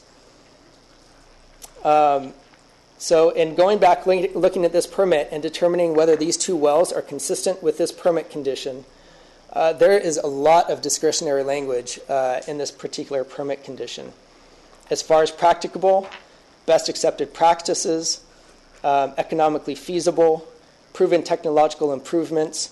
Of course, these things change over time. That's why it's important for the planning division, or in this case the commission, to go back and verify that each individual use that's being applied for under a zoning clearance is consistent with the underlying permit condition. In 1956, permit conditions were written in very long sentences. They definitely weren't as specific, obviously, as they are now. And this is what we have to deal with as a result of relying on these antiquated permits, is we're forced to look at a zoning clearance application and say, is this consistent with very vague language in the conditional use permit? We would like to argue that that process requires a huge amount of discretion. How can your commission conclude things like as far as practicable? How can you conclude whether something has been eliminated as far as practicable without using a bit of discretion? Or whether something is economically feasible, or whether technological improvements have been proven, and whether they're capable of reducing factors of nuisance and annoyance. All these things are very discretionary. And so when we're talking about issuing a ministerial permit based on this discretionary language, it puts us in a bind. And so what does this mean? Well, okay, so we talked about the Temescal 1956 permit. It's an old permit, so let's look at the 2010 permit for the Hopper Canyon wells. It was approved in 2010. And again, it contains language that requires us to use a great deal of discretion in determining whether to issue the zoning clearance. The permittee shall take whatever reasonable steps are necessary, discretion right there, to prevent significant nuisance impacts. Well, what is significant? From occurring outside the CUP area. Significant nuisance impacts include noise, dust, odors, lighting, and glare. In order to determine the significance of the nuisance, the planning director may consider the number and types of neighbor complaints, inspections, and then any questions shall be resolved by the planning director or other public agency. Again, this language invokes a huge amount of discretion, whether we're talking about the planning director issuing a zoning clearance or, as we are here today, the planning commission issuing one. And in fact, the general standards in the zoning ordinance, which every oil well and facility must comply with, there's some vague standards that must be complied with there as well. And again, before issuing a zoning clearance, we need to look at the zoning ordinance and ensure compatibility with that. This particular provision of the zoning ordinance I'd like to highlight. Projects shall be located, designed, and operated so as to minimize their adverse impact on the physical and social environment. That isn't being done here because the condor protection measures aren't being implemented. But it also shows that a great deal of discretion goes into determining whether zoning clearance is consistent with the zoning ordinance as well. Again, not every single situation. I think this is probably particular to oil and gas wells in certain areas, such as the one we're dealing with today. I'm not suggesting that every single zoning clearance has to be approved through a discretionary process, but certainly if they can't meet those three priority criteria, is it consistent with the zoning ordinance, is it consistent with the general plan, and is it consistent with the underlying conditional use permit, that zoning clearance cannot be approved. And depending on the analysis that goes through that process, if there's any discretion in it, that zoning clearance can only be approved through a discretionary process. And finally, just the length of time that it took to process the Hopper zoning clearance suggests that an element of discretion may have been involved when the planning division approved it. This is from the zoning clearance application instructions, and it says under number 9 that zoning clearance applications typically take up to 30 days. And then additional time may be required if project information is incomplete or requires further analysis or research. When you get into terms like analysis or research, that sounds to me like some discretion is at play. Again, there's a specific fee in the planning division fee schedule that applies to oil and gas zoning clearances that require special review.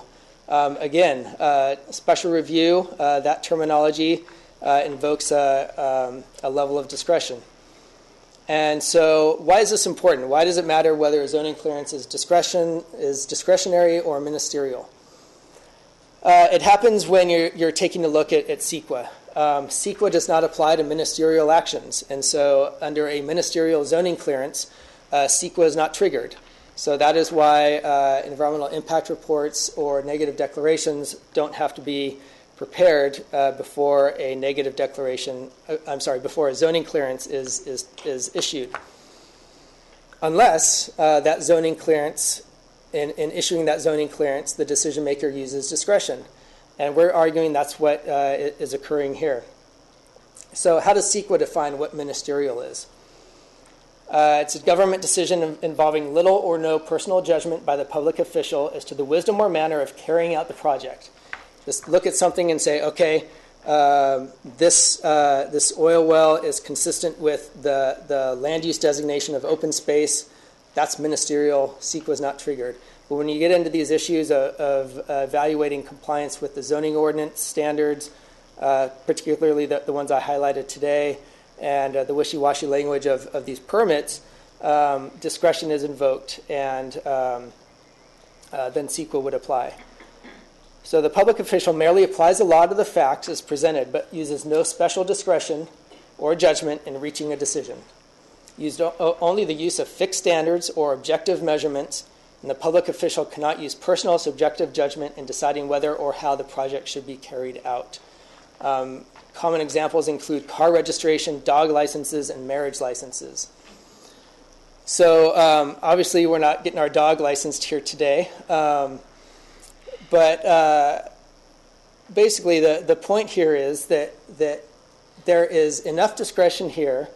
There's some personal subjective judgment involved in determining what those terms that I highlighted in the conditional use permit and the zoning ordinance, what those terms mean, how they are applied to this particular set of circumstances that necessarily invokes your discretion and necessarily invokes the discretion of the planning division when they evaluate certain zoning clearances as well. So nearing the end here, another one of our requests is for a full refund of our appeal fees. As you recall, there's 2 appeals here, one for each of the zoning clearances, each requiring their own $1,000 appeal fee, which is higher than most other counties in the state of California. But before I digress, let's look at what the Planning Division fee schedule says. If any appeal is fully upheld, all fees paid by the appellant shall be refunded. If it's upheld in part, the commission hearing the appeal, that's your commission, shall determine at the time the decision is rendered what portion of the appeal charges should be refunded to the appellant. So if you uphold any part of our appeal, and I know staff takes a rather limited definition of what entails upholding an appeal, we'd like to argue that if you send this back for further review, if you deny the conditional use permit, if you place additional conditions on it, if you determine that it's discretionary, if you take certain steps that we are asking you to take today, that is partially or fully upholding our appeal, and thus we're entitled to a refund of our appeal fees, and we would respectfully request that the full $2,000 be refunded to us. So summing everything up here, our request again, deny the zoning clearance because it doesn't comply with the zoning ordinance or the general plan with respect to that should be the Piru area plan, part of the general plan. Find that the zoning clearances are discretionary actions requiring preparation of environmental documents under CEQA. Declare the applications to be incomplete because of that one point without the applicant providing us with a listing of how specifically they're applying with the terms and conditions of the underlying conditional use permit, or refer the matter back to the division for further research and review, uphold our appeal, and refund the full amount of our appeals fees. So that concludes my lengthy remarks. I apologize for that, but again, this is I think one of the first times that an oil and gas zoning clearance has come up for appeal before the Planning Commission. As we've seen, this entire permit structure and environmental documentation has evaded review by the Planning Commission. All of those environmental documents, all the previous applications were all approved by the Planning Director. And so I wanted to really take some time this morning to walk through this process and really highlight some glaring deficiencies that we hope can be addressed through this appeal process. I'm happy to answer any questions, and thank you again for your time. First of all, Mr. Kuiper, thank you. Remember, you paid your $2,000, so you can take as much time as you like. All right? Well, in that case. In that case. I brought 2 sandwiches, so please go ahead. But also understand, you do get the last rebuttal before we close the public hearing. Right. Okay, so this is your appeal, so please understand that. Before I ask the commissioners any questions at this stage, I need to request disclosures from the commissioners. Commissioner Callie? No disclosures. Commissioner? I have no disclosures. The chair has no disclosures. I have no disclosures. No disclosures. Any questions of county council, the fact there's no disclosures? No disclosure question.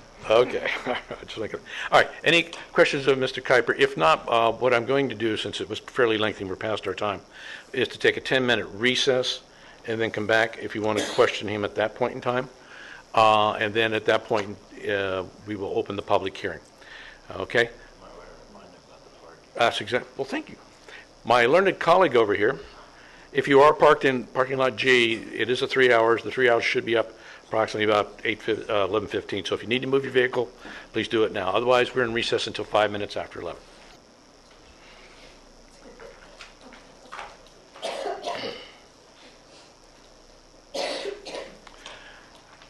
All right, ladies and gentlemen, we'll reconvene our hearing today. Mr. Baca will return in a few minutes, but since we're just going to be, not just, but we're going to be listening to speakers. When we last were talking, Mr. Kuiper had the floor. Were there any questions of Jeff, or we can certainly talk to him later? He'll have another 3 hours later on. Okay. All right. As I represented earlier, the standard procedure is whoever's for the applicant gets to speak and who opposes the applicant. Since the appellant is the moving body, what I have are the people that are opposed to the recommended action, which is to deny. So I'm going to take those. And then those that support the staff recommended action, which is to deny the appeal, would be in opposition to the appeal. So we will take those last. I will take you in order that the clerk received them. So what I'll do is I'll try to cue you up so you know who's following who. So with that, the first card I have is Martin S. Rosenberg, to be followed by Julianne Lugo, and then John Brooks. Name and address, please, Martin. The name is Martin Rosenberg. I live at 3926 Madison Street in Ventura, California. Thank you, sir. Please proceed. Just to give you very, very briefly my background, I'm a graduate civil engineer, and I just retired from the practice of law after 40 years, approximately 40 years as an attorney. I also have another unique situation besides my academic background, and that is simply that in 1974, you have a negative declaration that was prepared under my direction as an employee for the county of Ventura at the time. And I was in charge of the environmental impact report section, first in Walnut Creek, which is in the Bay Area, and I got the job in Ventura because my wife said that she loves Santa Barbara, not Ventura, I'm sorry to say, Santa Barbara, and she wanted to live down here so she can go jumping into the ocean. And we moved down here, and I heard that I looked at the map and saw Ventura close by, and I decided that I was going to live in Ventura. And I got a job with the planning department in Ventura. And like I said, I was involved with the environmental reports. By the way, there was a department that was part of the planning department of Ventura that was called ERC. It's a strange name, but ERC stood for the Environmental Report Review Committee. And I was part of that committee representing the planning department back in 1974.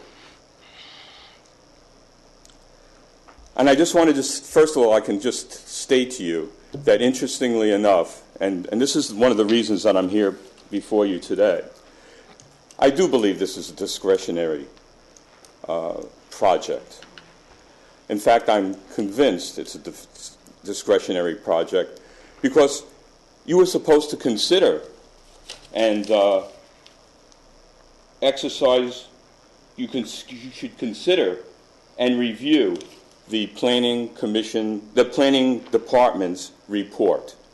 And that Planning Department report that this body is supposed to consider states at the end of it, conditions described in section 15162, you talked about 15256, but conditions described in section 15162 of the state CEQA guidelines, which, by the way, came into existence in 1970, which means that 1956 they never considered anything concerning environmental concerns, which require the preparation of a subsequent ND are provided below, along with the discussion as to why a subsequent ND is not required. When is it required, a negative declaration? It's required, it says in point 3, new information of substantial importance which was not known and could not have been known with the exercise of reasonable diligence at the time the planning director certified the previous ND shows any of the following. The project will have one or more significant effects not discussed in the previous ND. Well, I know what was in the ND. In fact, it's in your report. It was a 1974 negative declaration that was signed by Victor Husbands, the planning director at the time. I'm sorry to say he's deceased now. But anyway, it was approved and signed by Mr. Husbands. And basically, that negative declaration, which I'm intimately aware of, talked about the wildlife involved. It talked about deer, and then it talked about two birds, the quail and the dove. I have nothing against quail and dove, but they're not endangered species. And you have before you, and I believe you just got it today, but I could be wrong, the United States Department of Interior, which says that the Fish and Wildlife Service recognizes the vital role that local jurisdictions play in the conservation of endangered and threatened species.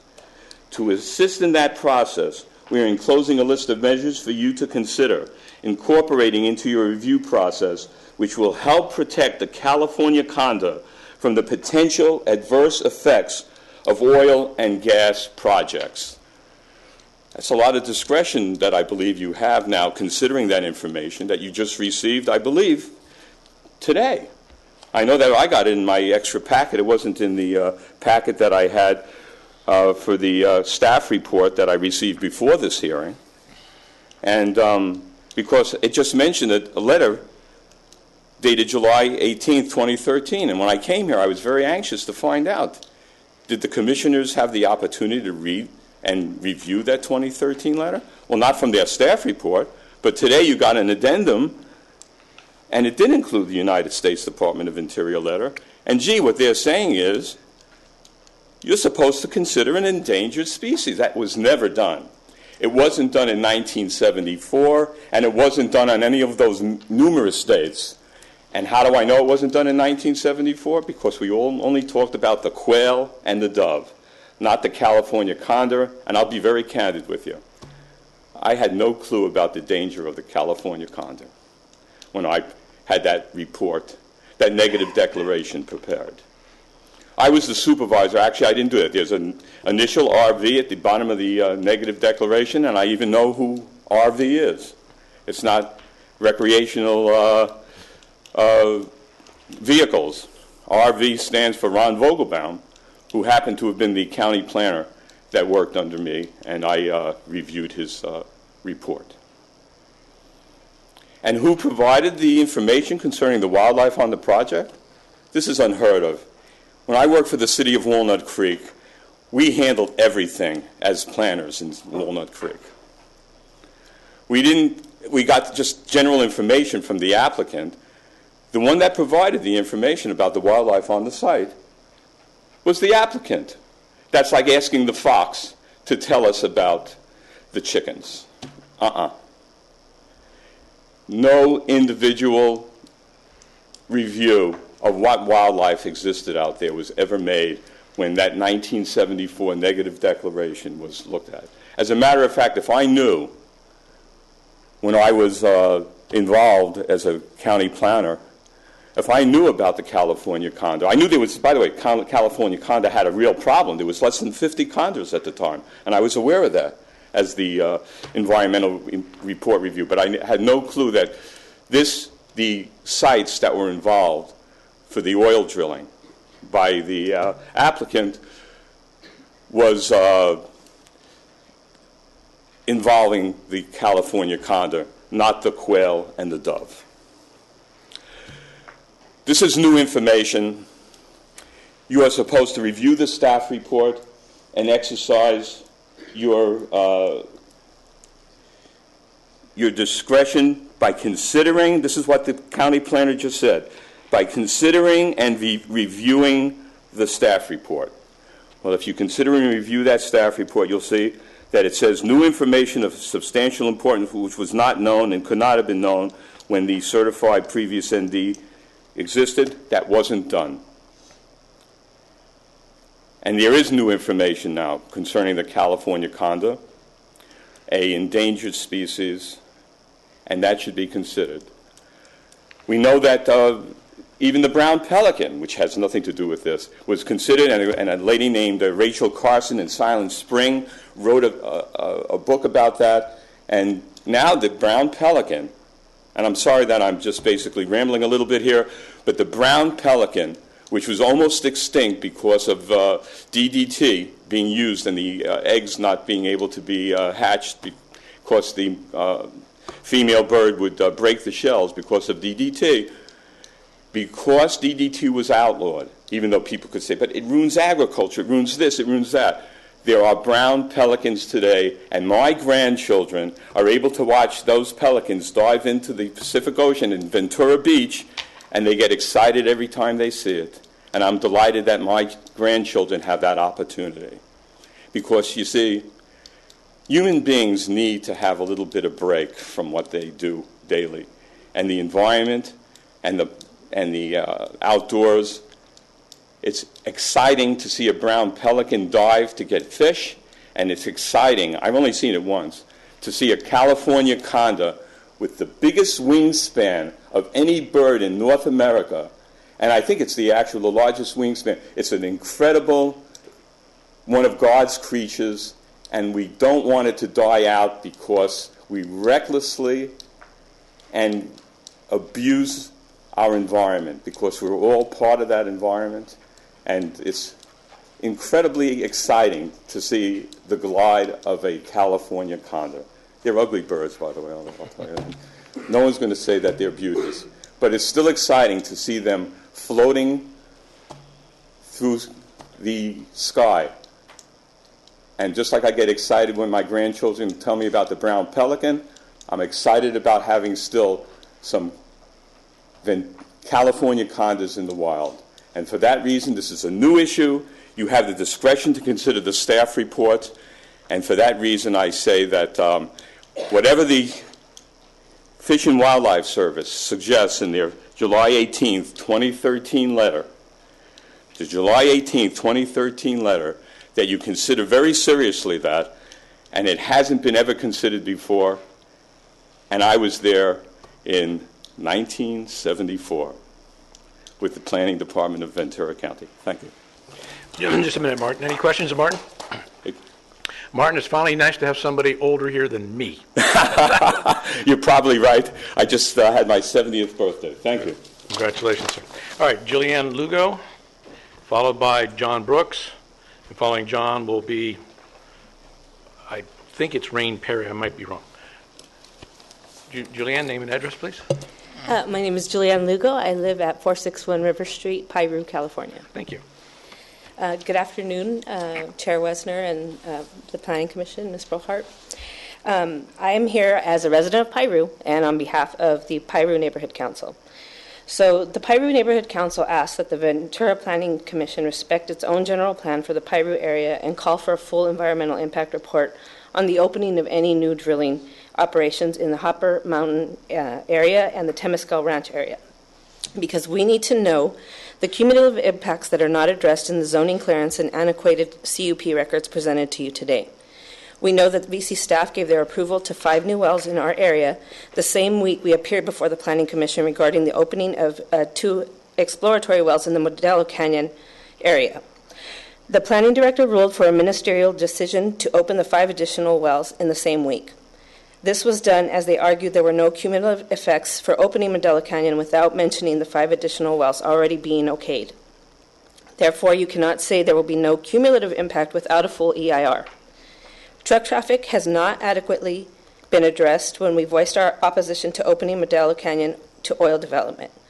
While the project has been withdrawn, we were able to present our case in front of the Board of Supervisors in December. We remain opposed to more intense oil development without even a mitigated negative declaration just up the road and next to Lake Piru. We ask that you deny the staff reports on both Hopper Canyon and wells proposed for the area adjacent to Lake Piru in our watershed area. And we will only support a full EIR so we can know the impacts of oil drilling operations near our community. We also have addressed with our residents some of the health concerns that we addressed during the Modelo Canyon hearing. Our residents are very upset. They are still very concerned with what's going on in town. We feel like sometimes Piru gets overlooked with the residents and their concerns. You guys have addressed some of the things on these permits and when they were addressed for the public process in 2010. I've lived in Piru my whole life. I've been on the neighborhood council for a little over a year. And 6 months ago, when DECOR presented the Modelo Canyon project, that was the first time I've ever even heard about oil drilling in Piru. I mean, I know there's oil drilling in Piru, but it was the first time it was publicly brought to my attention. I didn't have any concern about it. I always thought you guys took care of that kind of stuff. That was, you protect us. You make sure everything's going well.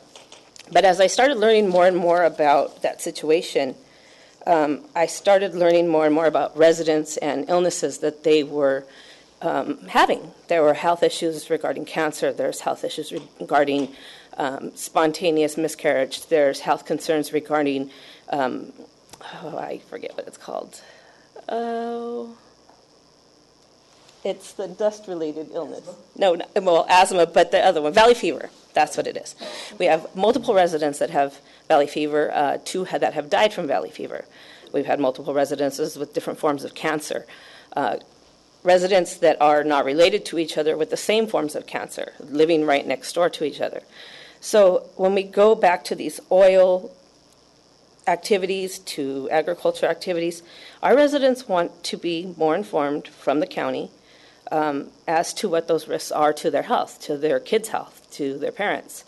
And so we ask that you take into consideration the needs of the residents. I understand that residents that live within 300 feet of these proposed projects are informed, but the residents that live a mile away, 2 miles away, are not as informed as everybody else. And so we need to make sure that they are protected. Okay? Any questions? Thank you. You were speaking on behalf of the council or just yourself? The council and myself. Okay. Both. All right. Well, thank you for coming down. We appreciate you. Thank you. Mr. Brooks, followed by, again, it's the writing, Reen Perry, followed by Todd Schumann. Thank you.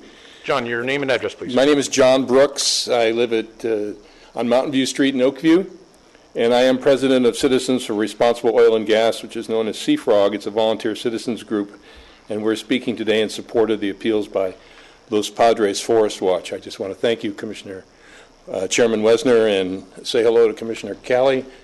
We don't know yet. All we know about we read in the newspaper, it's claimed you live in Foster Park, which, of course, was named after one of the greatest conservationists in Ventura County history, Eugene Foster. And in his spirit, I'm speaking today. There's a lot of talk about ministerial or discretionary decision-making.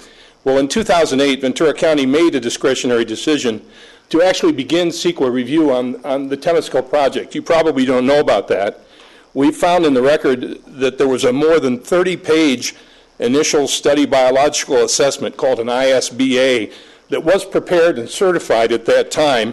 It was certified in August of 2008. So apparently someone in the planning department at that time, the case planner, whoever it was, thought that CEQA review was necessary in this case. But when we went and did a search of the case file, we could only find 2 pages that appear from that ISBA. And the zoning clearance states that the applicant must abide by mitigations in that same document. But the only mitigations on those 2 pages that are in the file apply to migratory birds, fish, and reptiles. You mean to tell me in that whole ISBA there was no discussion of condors at that time in 2008? Now, we asked Mr. Nguyen for a copy of the complete ISBA to see what assessments and mitigations were rejected by the new case planner who was assigned to this project, but that has not been provided to us. So we don't know, and therefore the county has previously acknowledged that there was a discretionary nature of this application with the completion of the ISBA. Therefore, we believe there should be a cessation of this project until the missing case files are produced. Now, back to the CUP in this particular case. While it's very old, it does provide a framework to reverse the decision by your planning staff to issue those zoning clearances.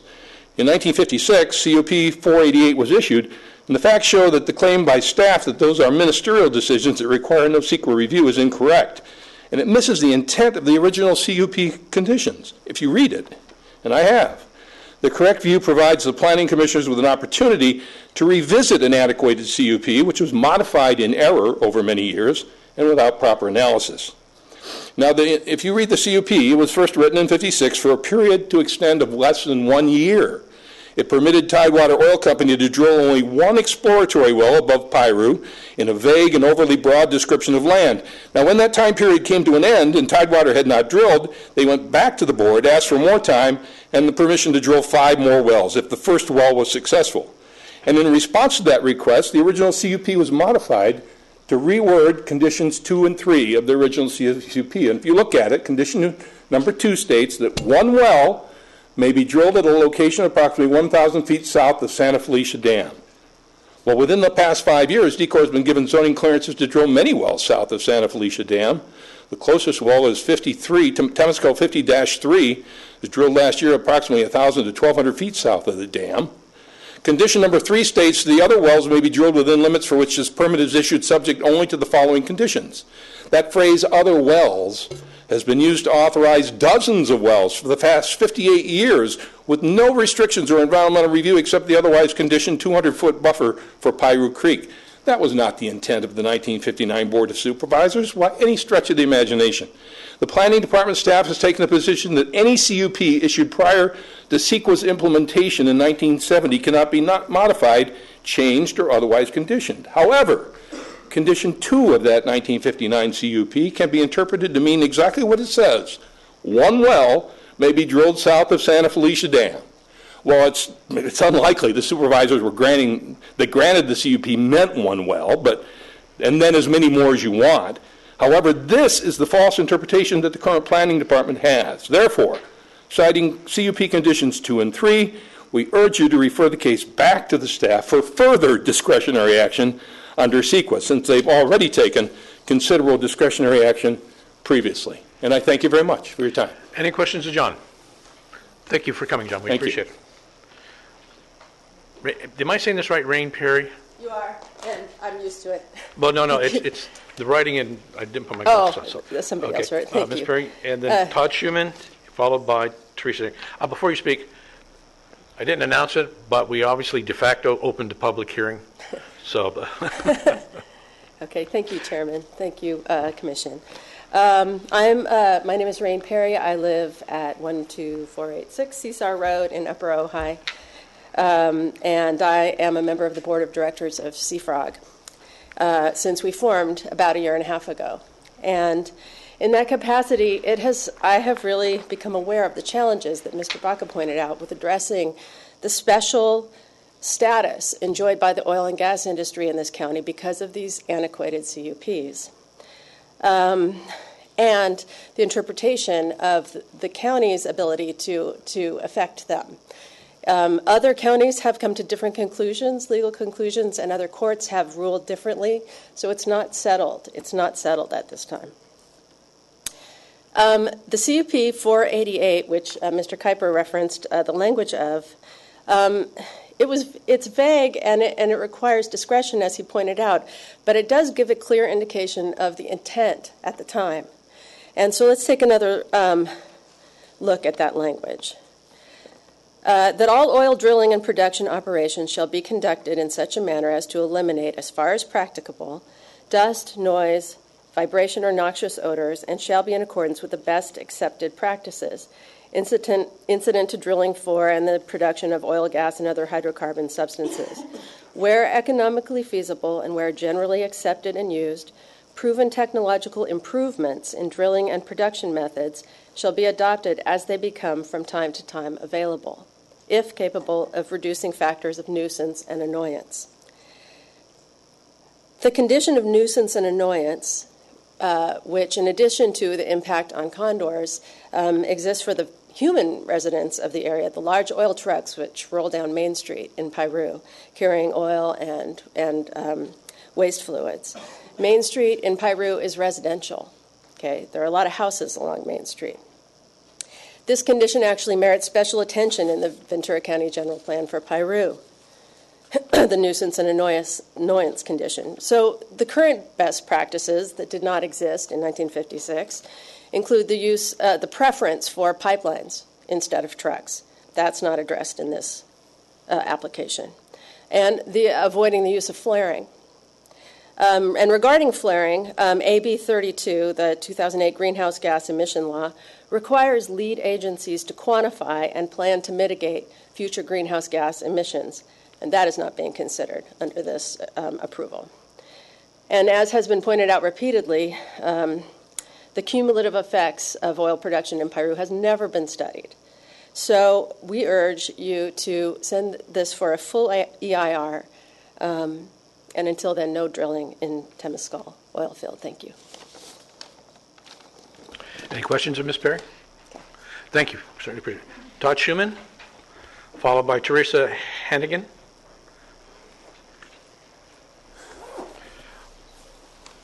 Take your time, Todd. I'm Benjamin Castell, here speaking on behalf of Todd Sherman.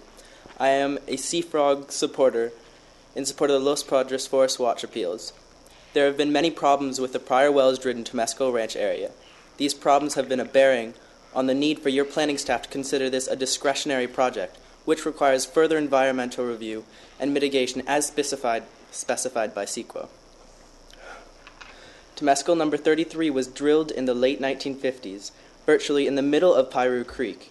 In 1974, it was discovered that the well was leaking oil and gas to the surface.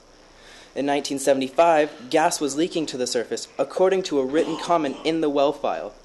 When the well was first abandoned in January of 1974, state agency, Dogger, did not approve of the action because, quote, cement plug at the surface did not approved, well leaking gas to surface face, unquote. Due to continued leaking, the well was reabandoned in 1976. The record also indicates that diesel oil was used in the drilling process. This is an environmentally sensitive area with many protected animals and plants. This is one of many documented records on Temescal Ranch that indicates leaks to the surface, leaks in casings, and oil spills have occurred in this area. The Planning Department's position is that you, as the Planning Commission, cannot in any way condition the CUP.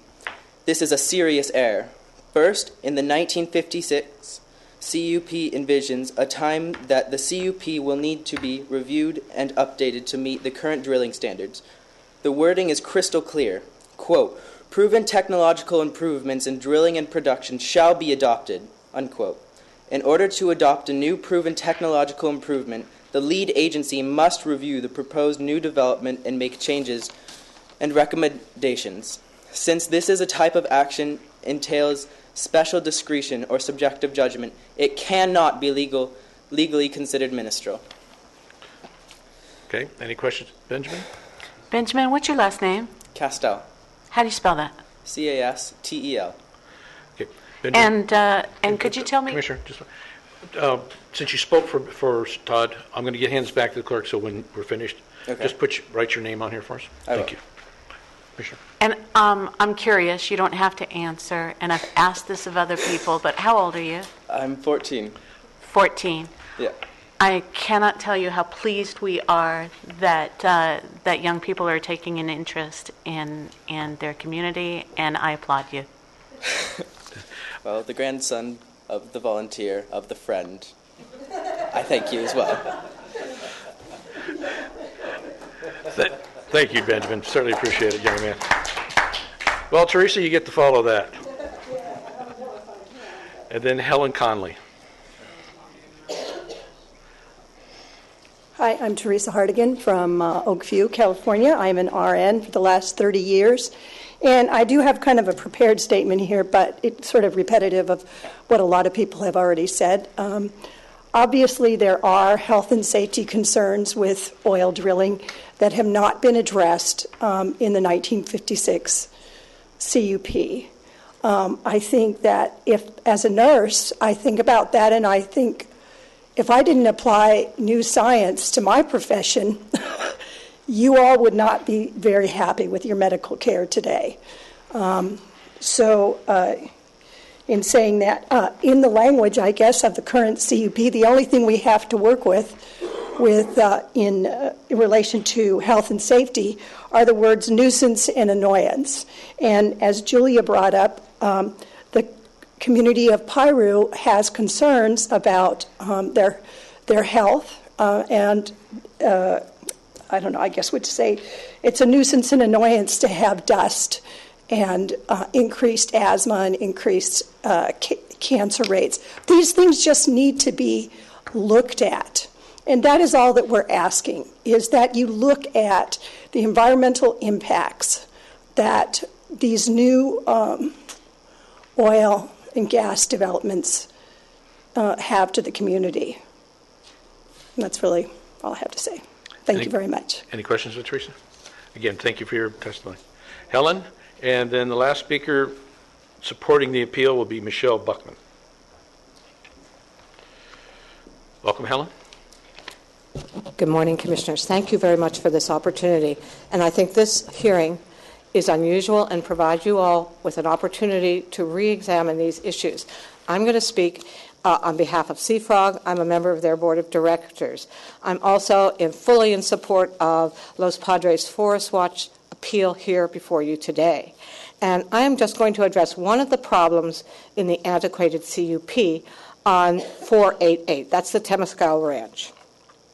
Because this is an unusual situation, CFROG has argued that the 1996 revision of 160 total acres of land in the CUP was done in violation of the original document.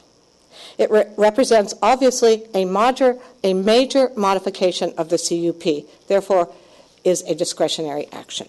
The staff report says that the boundary revision did not alter the conditions of the CUP. What? However, condition number 1 affirmatively states that the permit is issued only for that portion of land described in the application, CUP 488, page number 2. Over the years, the CUP lines were mapped and recorded in Ventura County map books as well as kept in the CUP file. The conditions of approval did not allow a land swap or a change from that which was described in the initial application. The Planning Department erred in its conclusion that the conditions of the CUP 488 were not altered by this action, and the site of the currently proposed wells was not part of this land swap. Page number 7 in the staff report, please. Whether or not the new wells are located in this land swap is really quite irrelevant to the issue at hand today. The issue is whether a land swap of 160 acres into and out of a CUP boundary requires a CEQA review. Seneca Oil Company wanted to change the boundaries of the CUP in 1996 in order to drill a new area without CEQA review on the land. CUP 488 is considered by Ventura County Planning Department to be exempt from CEQA. So in order to avoid CEQA review, a land swap was approved by the Planning Department and is being further sanctified by the current Planning Department. This land swap was not a little thing. That land was swapped for the new parcel, had already been used for drilling oil wells as part of the existing CUP. The newly incorporated land was added for the express purpose of drilling new wells, but it was never reviewed for any environmental impacts. New land was added to the CUP. This was not a ministerial lot line adjustment. No lot lines were changed, in fact. Rather, the lines of the CUP were redrawn to add 80 acres with no environmental review in 1996. That is 26 years after CEQA was required. If it were possible for an entitlement holder of a CUP to simply move the lines of the CUP by swapping land, then CUPs could essentially become moving lines that would eventually incorporate thousands of acres of land, some used in the past and some to be used in the future. All of this could be then permitted in the same old, antiquated CUP. That is, again, exempt from CEQA. It is also clear all the swapping in the CUP was done for one singular purpose, to avoid a CEQA review a convenient end run around the law, 1970 CEQA law. The rights to a CUP run with the land. Owners can change, as we saw, and that has happened over the years. But the entitlement remains with the land. So once a CUP is described and mapped, its limits are finite. Since this revision of boundaries was not a ministerial act and thus required CEQA review, hence the CUP is, in fact, in violation. The violation must be abated with a full EIR as part of a CEQA review to protect the environment and the town of Piru. Thank you very much. Thank you. Michelle Buckman? No, thank you. One further thing that Mrs. Lugo was unable to give you in her testimony, and she just delivered to me. I feel like a congressman with a staff person running up, giving them a little report in front of the committee. She says that in the fall of 2014, there was an accident on Piru Canyon Road, which caused a partial road closure in order to safely remove a big tanker truck that was precariously close to possibly falling off the side of the road, which is very steep up there if you've ever been there. The staff from Lake Piru and the U.S. Forest Service and the county fire made statements to Mrs. Lugo regarding the accident. However, the California Highway Patrol and the Sheriff's Department stated the accident occurred on private property and therefore was no accident report filed. She'd like to have you know that there was a very serious possible accident. They were able to pull that truck out of the canyon. It took them several days with many large cranes. We spoke to the Forest Service people and the people at Lake Piru.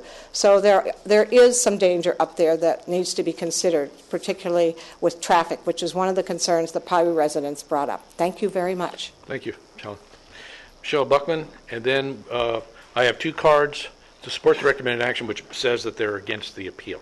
Michelle?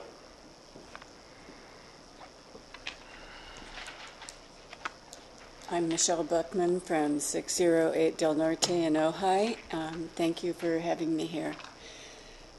I join with Seafrog in support of the Los Padres Forest Watch's appeal today. It is Seafrog's conclusion that zoning clearances for additional wells based on CUP 488 have been issued in error.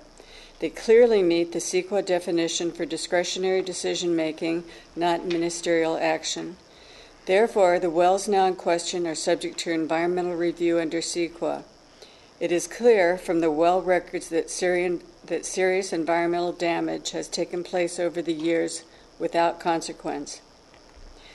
Not only do we have concerns that oil may leak into the creeks which feed into Piru Creek, but unmitigated side effects of tanker traffic, dust and air pollution have plagued the town of Piru in violation of the Piru Area Plan. Seafrog has presented just a few of the serious errors in the record of CUP 488. There are many more errors, problems, and concerns that are not detailed today. These matters must be addressed with a full EIR. Seafrog and Los Padres Forest Watch call for a denial of the staff report. Permits for oil wells should undergo scrutiny and require a full environmental review. Therefore, we ask that the Planning Commission find the staff report in error, citing CUPs condition 2, 3, and 7. I'm sorry, that's CUP conditions 2, 3, and 7. And refer the case back to the staff for discretionary action under the California Environmental Quality Act. We request a cessation of drilling under a full environmental impact report. Sorry, I'm a little nervous here. Take your time. We're here to listen to you. Until a full environmental report is satisfactorily completed, which will comprehensively study the environmental impacts of oil drilling and production on Temescal Ranch. We believe that environmental studies, best practices, technological improvements, and the concerns of the residents of Piru must be included in the conditions of approval. Thank you. You feel better now, Michelle? Yeah, this is always Want to do it again? nerve-wracking. Well, I could. No, Now I'm kind of getting in it. No, Jeff will have his turn. So. All right, any questions, Michelle? Thank you very much for your time. Thank you. Okay, David McDermott, followed by Lynn Jensen.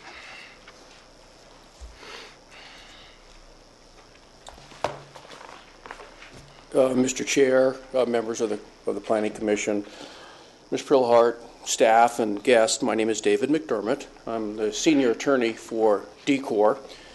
Senior both because I'm the only one and because of my age.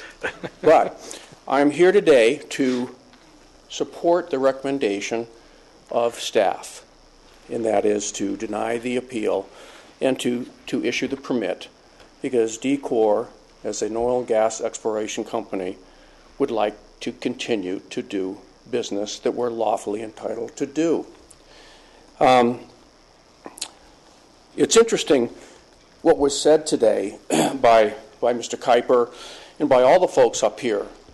Everyone motivated 100%, I believe, through their true belief in what they're advocating. Some are advocating different things, but it does boil down to we don't like oil. That's my opinion. That's what I'm hearing. And it's okay. You don't have to like oil. But the problem is DCOR and the county entered into an agreement. The county said, if you want to do business, you have to comply with our rules. If you want to, that means you have to apply for a CUP, and then you have to do what the CUP tells you to do. You have to be in compliance.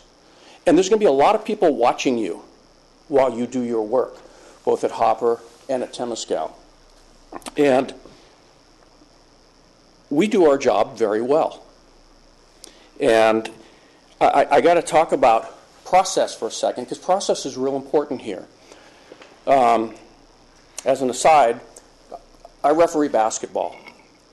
So at night, I go out and I blow a whistle, and I tell people, or I tell a coach or a player, that's a foul, that's a violation. And I work really hard at it. I go to camps, I study the books, I'm an instructor in my association, and there are rules by which we operate. National Federation of High Schools says these are the rules. All the coaches, all the players practice by those rules. When we get out and have a game, our job as officials is to ensure the rules are fairly enforced, and that means a safe game. But I cannot go out and make up a rule, because if I do, I'm changing the whole nature of the process, and that's entirely unfair to the players, the coaches, the spectators. I think what's being asked today of this commission is to throw out the rules. We don't like the rules. We have our priorities and our agendas and beliefs, and for whatever reason, the rules are not allowing us to get what we want, so set them aside. And I'm going to ask that you not do that. I'm going to ask that we follow the rules, because DCOR has followed the rules. If you were to find that this zoning clearance permit can be changed in midstream, it's not just DCOR. There was some implication that it should be just for DCOR or oil, but it's for each and every individual and company and entity that is operating under a valid CUP and now wants to get a zoning clearance permit. The zoning clearance permit ensures that the applicant is following the conditions of the CUP. If we now arbitrarily just say, we're just kidding, we don't really mean that. So not only did you have to go through the CUP process and agree to the conditions, and then you had to follow the rule for the for the zoning clearance permit, now we're going to say, but that doesn't count. Well, I'm going to ask that you follow your rules. I'm going to ask that you follow the recommendation of your county council and of the planning commission, the planning staff. So we want to get going. We do a good job. I've said that, and I want to reiterate that. We do a good job. We do not operate in a vacuum. We operate under the jurisdiction of DOGGR, of the Water Board, of the Air Pollution Control District, of the planning staff, fire department. We are heavily regulated, as we should be. It's a dangerous operation, and we should be held to a high standard of operation. But if we do that, we should be entitled to operate. Just as a note, we applied for the zoning clearance back in August and October.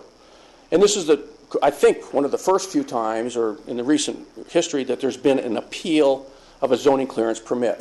So there's been some confusion and some delay. That's to be expected. Staff is not to be blamed, county council. But it does affect our operations. And we have been working very closely with staff on our CUPs, on those conditions of compliance. There's no evasion. So I'm going to ask that you remember the words of your county council, and that is, one, this is a ministerial permit. Regardless of what others want you to characterize it, out of whole cloth, they just say, no, we really just want you to call it something else. It's a ministerial permit. The purpose is to ensure compliance with the CUP. We have no actions being taken against us. All the pictures that you saw about the condors and the distance away from the stream and everything else, it's almost by implication that those things that might happen have happened. And they have not at our facility. In fact, I would invite each and every one of you to visit our facility up at Temescal. It is, for lack of a better term, but I hope it's pristine. Our folks clean up every day. It's what we do. We know where we operate. In fact, I have been up there and am so impressed with those condors flying around. It's fantastic. So I understand what motivates these people. This is not a hearing about a CUP. So all that discussion about old CUPs or it should be more, should be less, it's not legally relevant today. You can't change anything today. You can't, I already said that. And finally, as a ministerial permit, CEQA does not apply.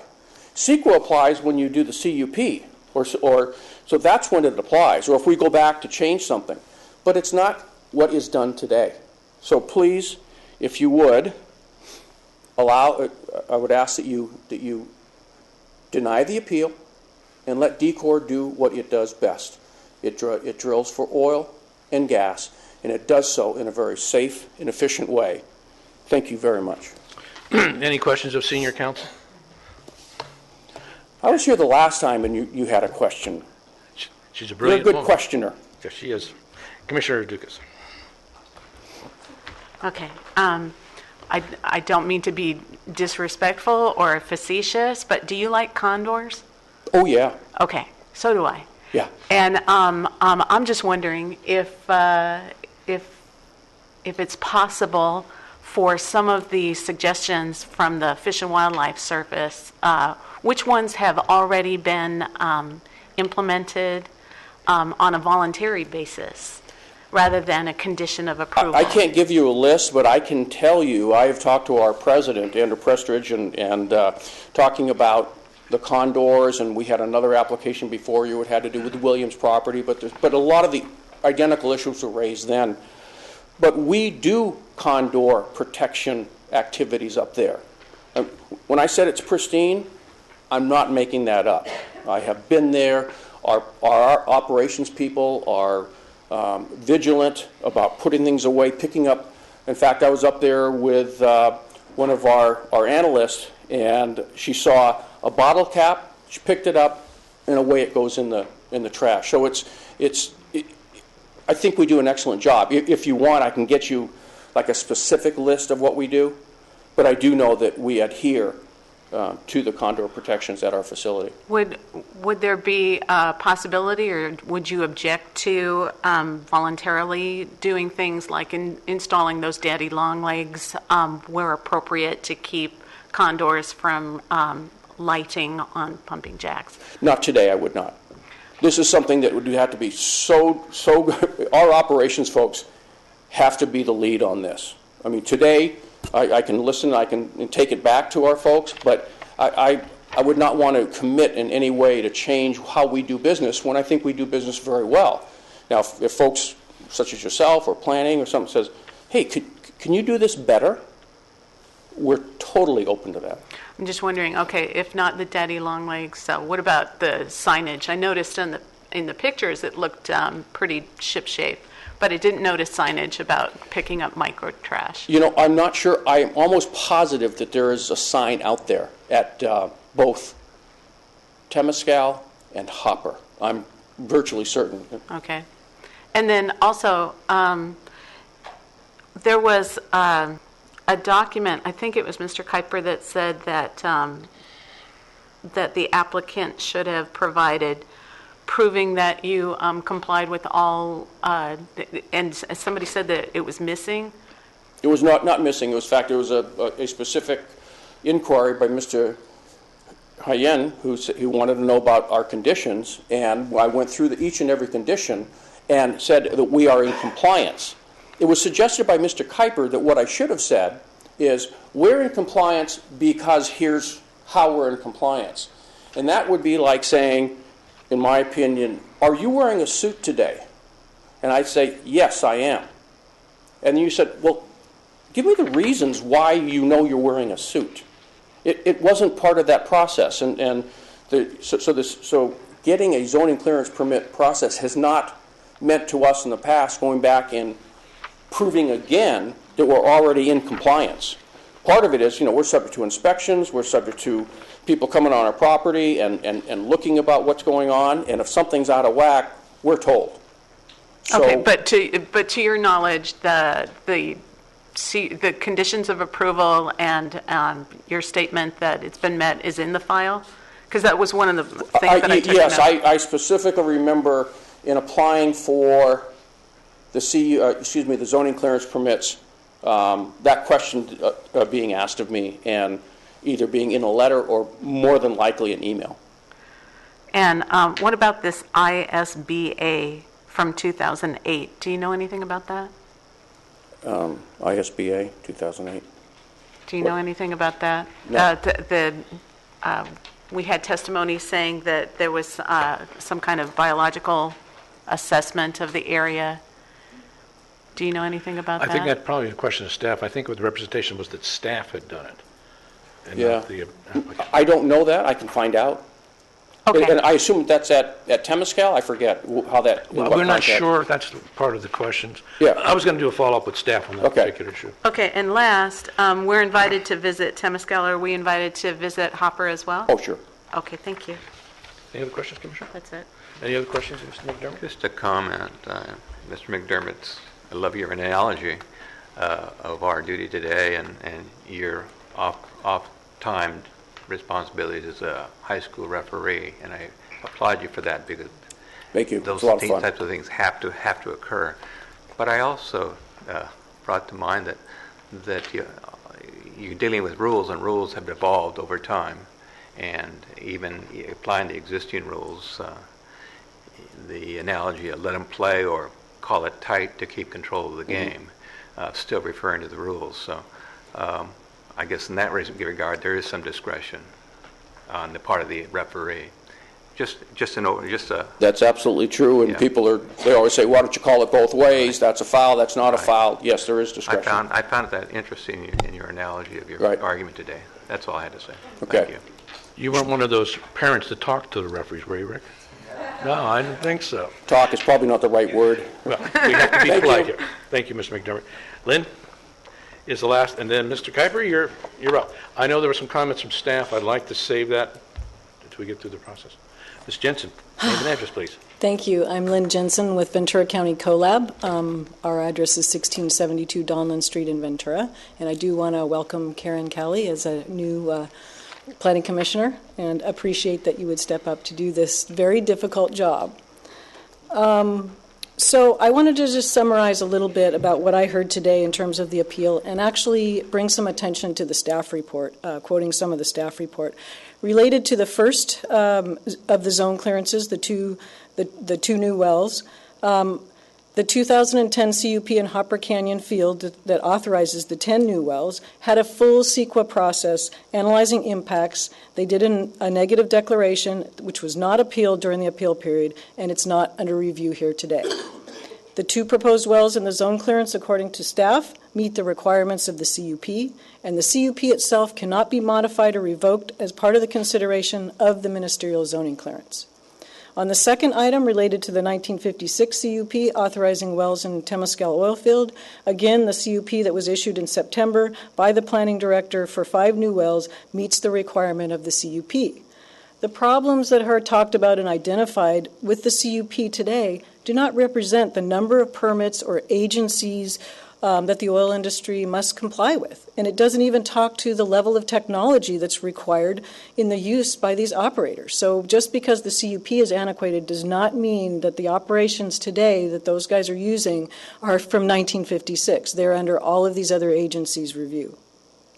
There are 3 quotes today that directly from the staff report. First of all, the Planning Division has determined that the applicant's proposed developments meet all applicable requirements of the Non-Coastal Zoning Ordinance, sections 8111, 1.1.1b, thereby necessitating the issuance of the zoning ordinance. Also, the Non-Coastal Zoning Ordinance provides a procedure by which a third party can seek to revoke or modify a discretionary permit for cause. That is also not before you today as part of the appeal. And the reason for that is that the third parties must have skin in the game. They have to have a burden of proof in order to bring that to your attention. And that CEQA cannot be retroactively applied to projects authorized by previously granted and valid discretionary entitlements. CEQA does not allow duplication of efforts in the CEQA manual. You can't do it once and then require it at all stages of the permit process. And then the zoning clearance shall be issued if it is in conformance with the applicable CUP and other ministerial standards. And they stated that the 3 grounds of appeal by Forest Watch have been shown to be without merit. The Hopper Canyon oil field has had operations for over 80 years and has been coexisting with the Condor Sanctuary. The Hopper Canyon Wildlife Refuge was established in 1975, and when it was established, they knew in full knowledge that there were oil operations in the area. And while the wells are in the range of the condors, so is most of the county of Ventura, because the condors, as they stated, can travel up to 150 miles a day in search of food. I was really impressed by the image that the county represented of the drill pads to show how clean the decor operations are. It's better than what you see in many public parks and trails, and certainly better than many of the conditions in the cities that are close by to this operation. There's no direct evidence that has been presented today that there's any contour being harmed by oil field activities. There's no evidence that's been shown. The Condor program has been successful. They stated in 1974 there was 50 of them, now there's 400, and the oil companies are very sensitive to these issues. They don't want to see any problems with the condors as well. So our recommendation is that the appellant, rather than appeal zoning clearances, work with DECOR to collaborate in an effort to reach the shared goals of protecting condors. That's what we would like to see, and we recommend today that the Planning Commission deny the appeals of both zoning clearances. Thank you. Thank you, Lynn. Any questions of Ms. Jensen? Thank you very much for your time. All right, Mr. Kuiper, as the appellant you get the last word, and then we'll go to staff and close the public hearing.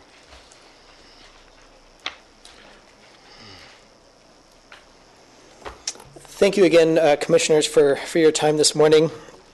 Again, I just want to hit on the main considerations that are before us this morning in deciding whether to approve these zoning clearances.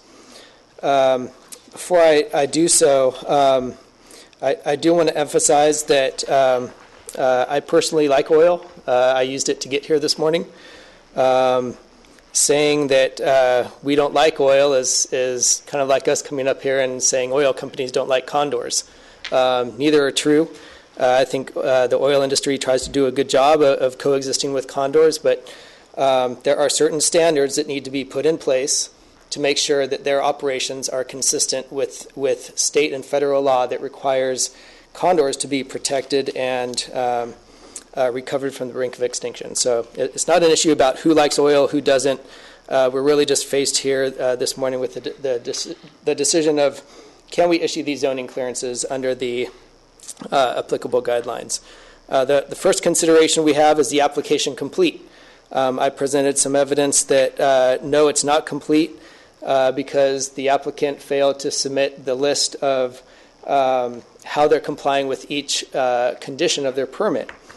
Mr. McDermott stated that they submitted a letter or an email. There is such a letter in the file. I remember seeing it, but it just contains one statement that they are in compliance with all conditions of the permit. That's not what's required here for a complete application. A complete application says how the applicant is complying with each condition of the permit.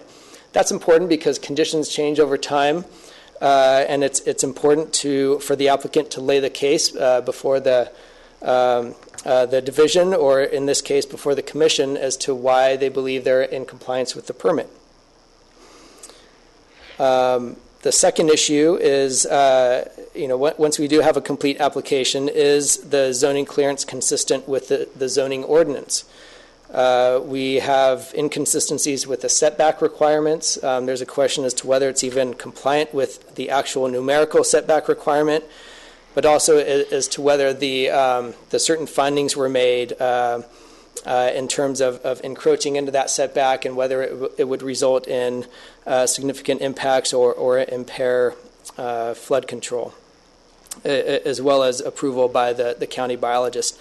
None of that happened. All we have is a chart with a yes that was issued in 2010 saying that yes, this general CUP overall is consistent with setbacks, but it did not look at this specific drilling proposal and certainly didn't evaluate any specific drilling locations.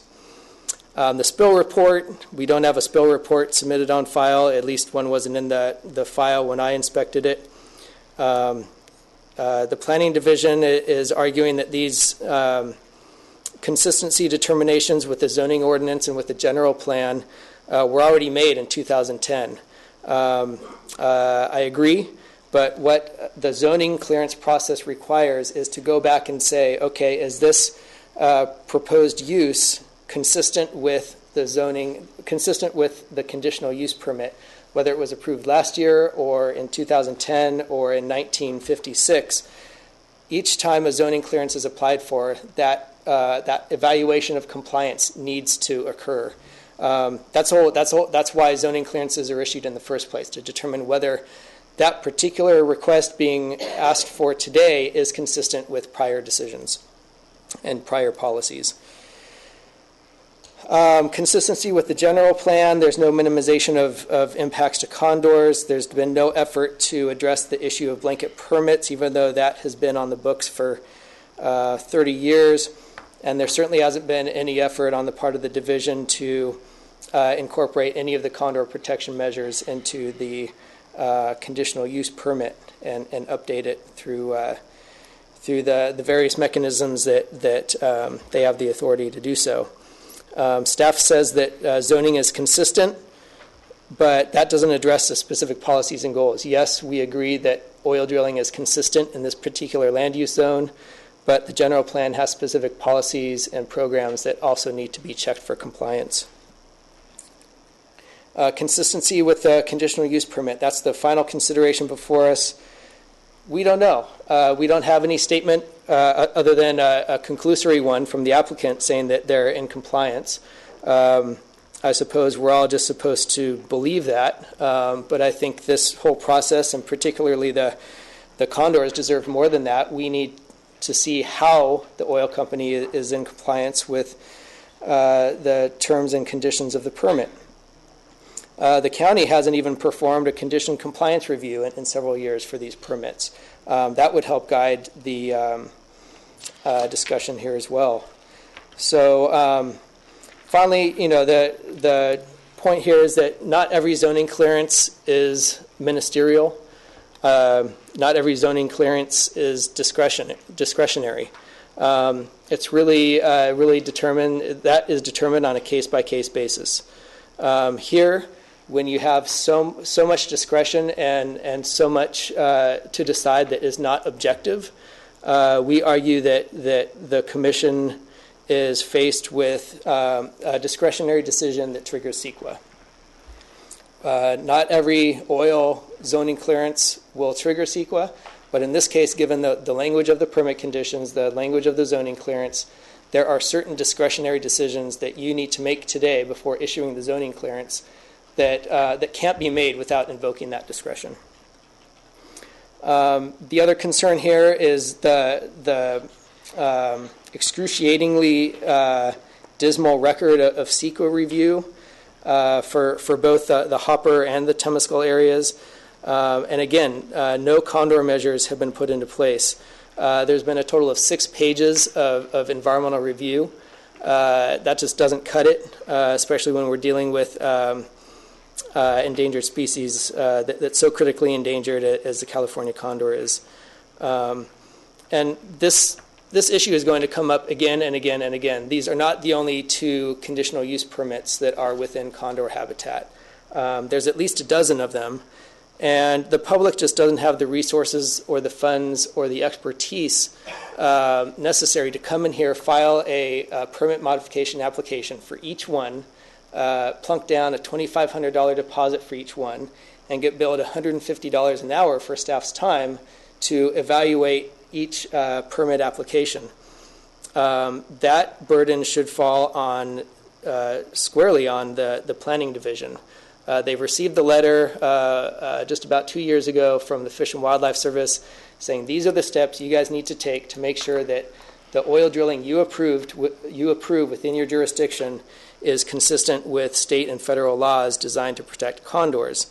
It's the county's obligation to do whatever it can to incorporate those measures into every decision it makes that affects condors. It's not the public's duty. It's the division's. So our request again, deny the issuance of the conditional use permit. In the alternative, and at a minimum, direct the matter back to the division staff for further review. Some issues we may need further review on include compliance with the existing conditional use permits, as well as a further analysis on the setback issue. I think those are two evaluations that were not incorporated into the planning division's analysis. They weren't incorporated into the original conditional use permit issuance, and they need to be done before we can issue a conditional use permit here. We ask that you uphold our appeal in part or in full and reimburse our $2,000 in appeal fees. So again, this issue is much bigger than just these 2 zoning clearances. We weren't even able to appeal zoning clearances until about a year ago. These are the first 2 that have come up in condor habitat that we have concerns with, and we hope that your commission today will take this first and important step of steering the division and the county overall in the right course so that we can make sure that oil drilling and oil exploration production can continue to occur in this county, but with the appropriate safeguards and conditions in place to protect condors, to protect water quality, and to protect downstream residents as well. And I certainly hope that the invitation to visit the sites that was extended today would apply to us and the Piru Neighborhood Council as well. He's sleeping. So again, thank you everyone, and I really appreciate your time. Whoa, Jeff. Whoa. Any questions of Mr. Kuiper at this point? First of all, I want to really thank you and the other speakers here today for your civility, your honesty, and your forthrightness, and your passion. Sometimes these hearings get a little contentious because emotions run high, and what happens is then we have a difficult time in receiving information properly. So I want to thank all of you for coming today, and particularly since we have somebody 14, we acted like adults in front of them. Okay, so I want to thank you for your presentation and your thoughtful appeal. Thank you. Okay. All right, any other questions? All right. Oh, Rick? I do have one question, Mr. Kuiper. I think at the beginning of your presentation, you had a slide indicating sightings of condors.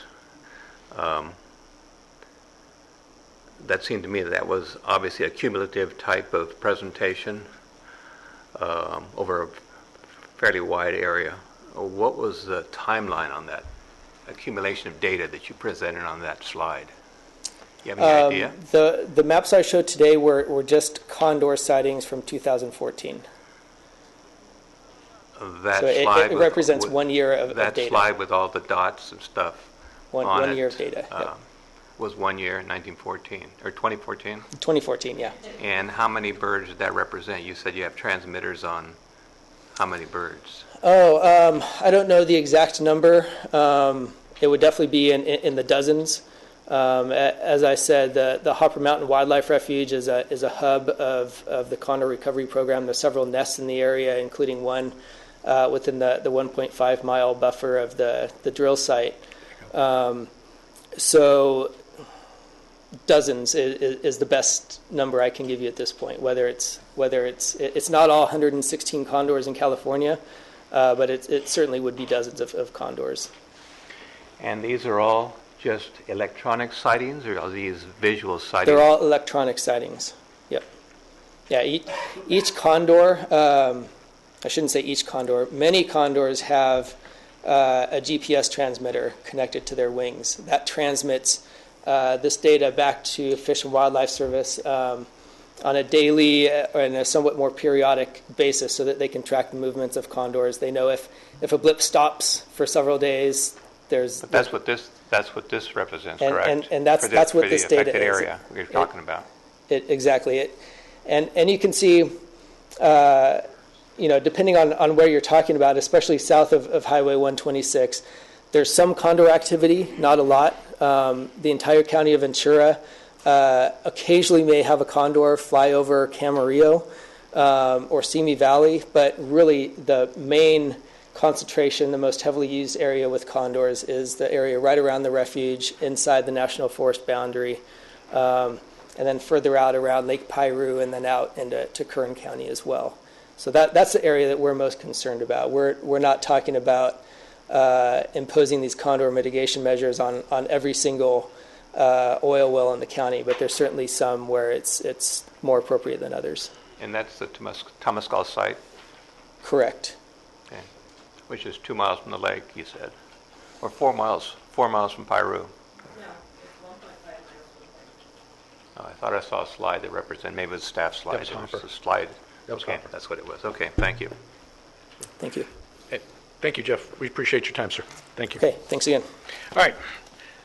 Staff. You got 15 seconds. No. Oh, by the happy birthday, by the way. Thank you, Mr. Chair. Any tough questions I'll consider to be elderly abuse. You are in a protected class now. Yes, you are. Yeah. I'm just going to start out here briefly. I want to echo the same thing that Chair Wessner said. Mr. Kuiper gave a very nice and thoughtful presentation. He's always been very respectful to staff, and I enjoy reading his letters.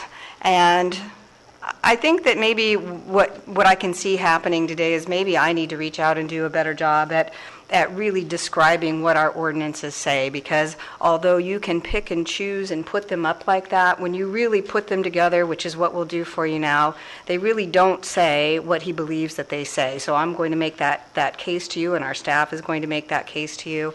But before we start, I really want to assure your Planning Commission that I do have the Fish and Wildlife Service letter of July 18th. It sits on my desk.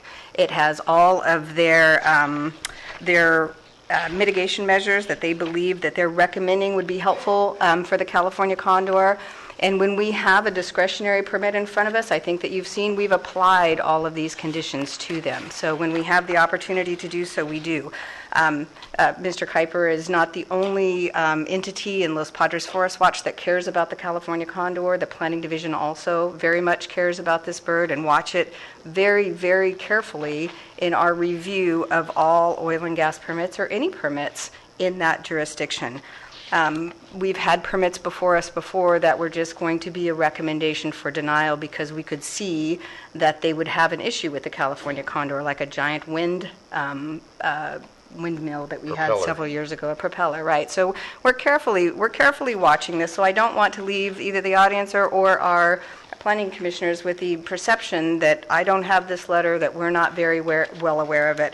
or that the oil industry is not very well aware of it, because I think that the point that Lynn Jensen makes is a good point, that this industry is reliant on being a good steward of the land and a good steward for the California condor, which is why there isn't any substantial evidence on the record, or that anybody has ever put on the record, that's saying a California condor has died for some lack of housekeeping related specifically to the oil industry.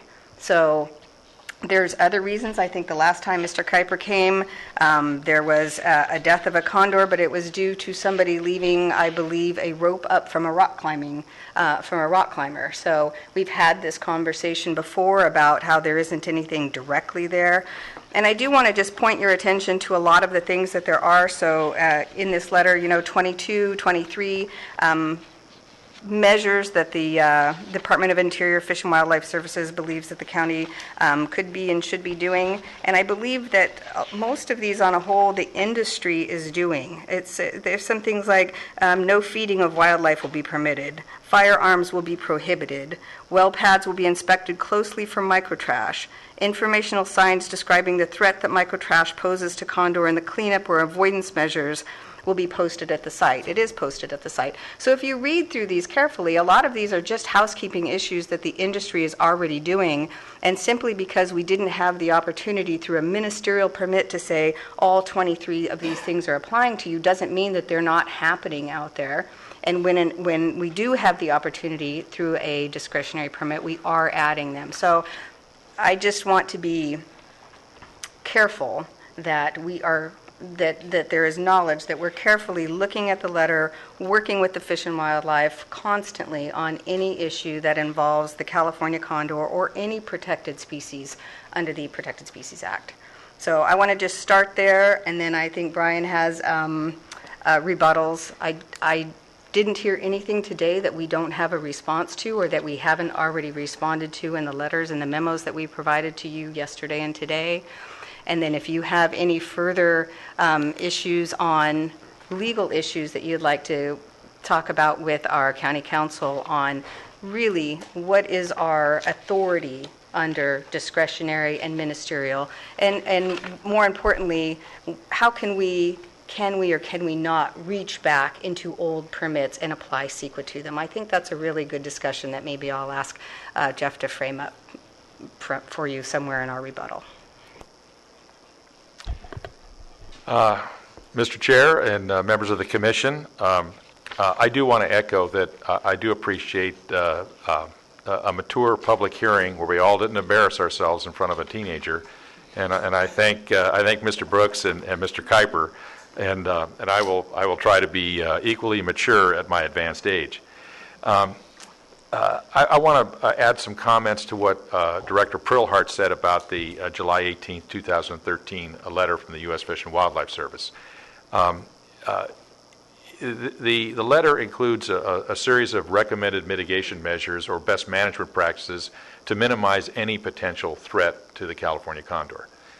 And we are employing them in every opportunity we get, and in fact, I can tell you, at least in the two sites that I visited, that would be the ones in front of you today, you can't find a pea-sized piece of metal or anything on those sites. It's the cleanest oil sites I've ever seen.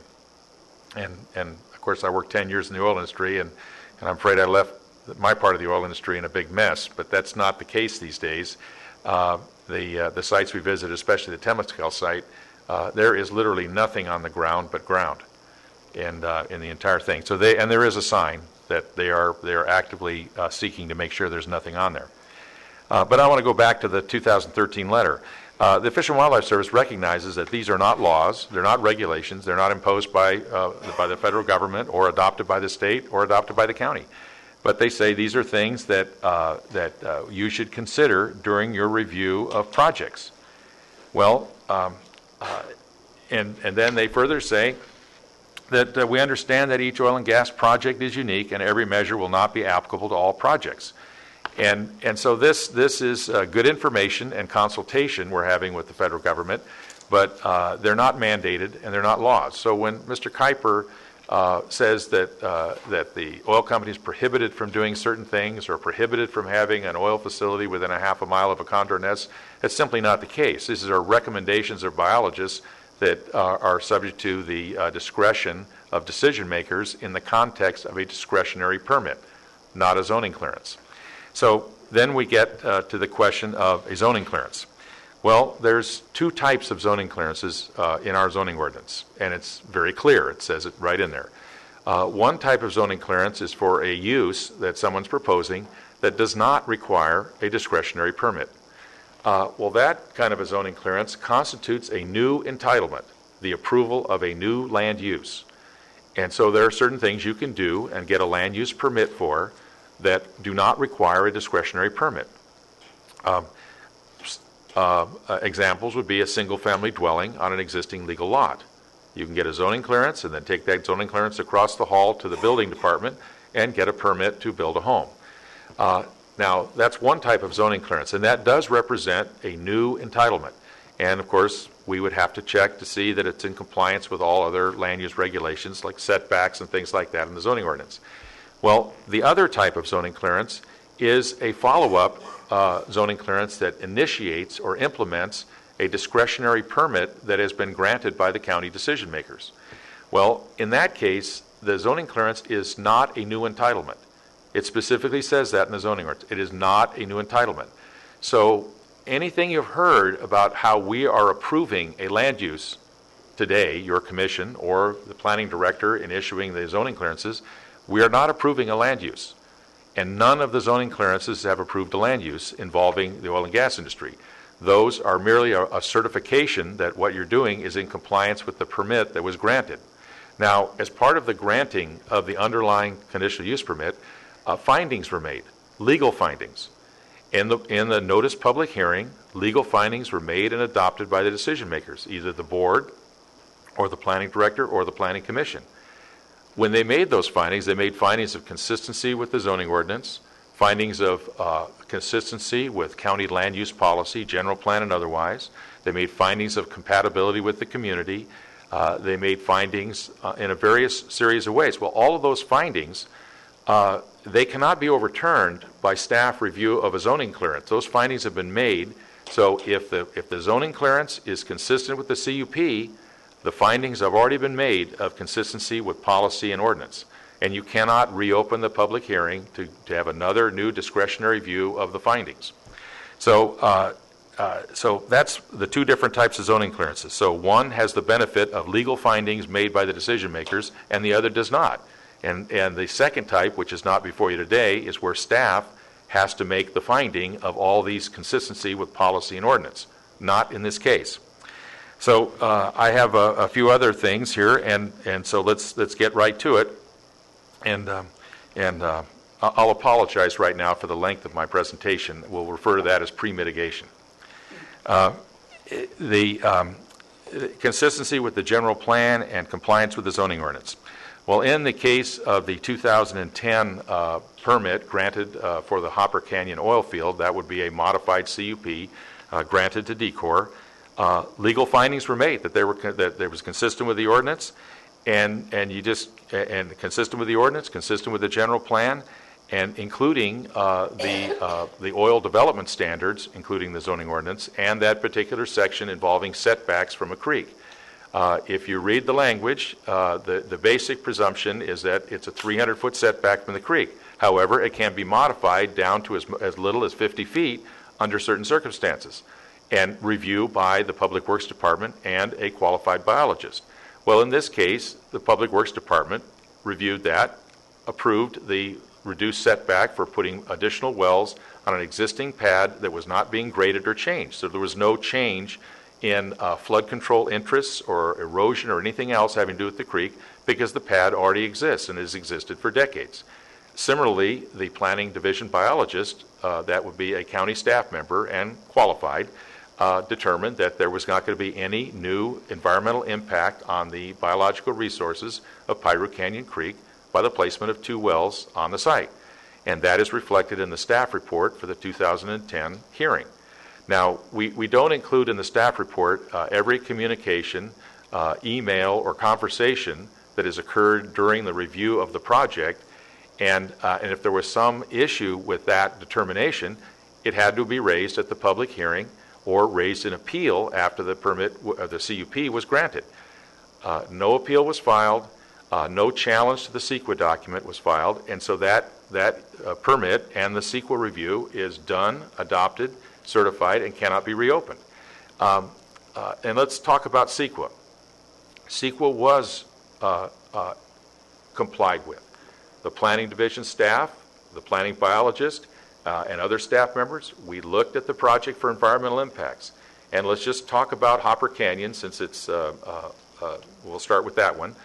The road exists, the pad exists, the wells are going to be placed on an existing pad, and the biologist says there's not going to be any impacts on the riparian resources along the creek.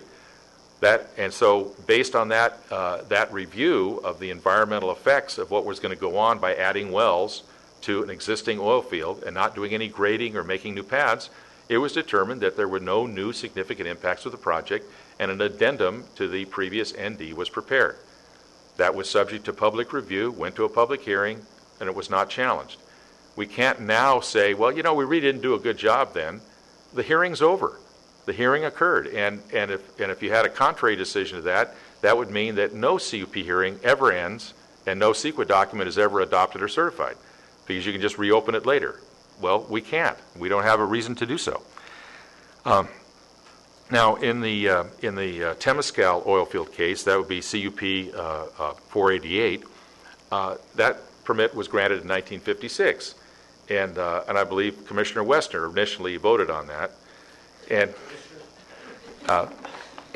perhaps he'll recall, but I'll try to jog his memory.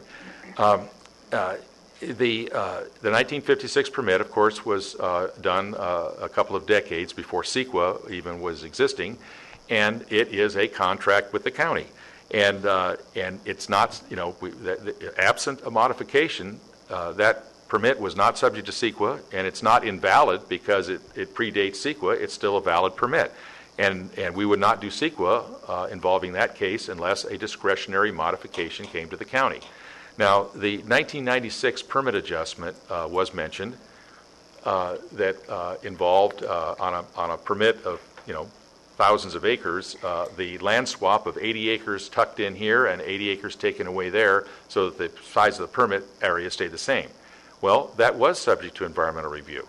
The project that was involved there was drilling a couple of wells on a drill site that was already there, but just outside the permit boundary, and it had previously been drilled under another CUP previously issued by the county.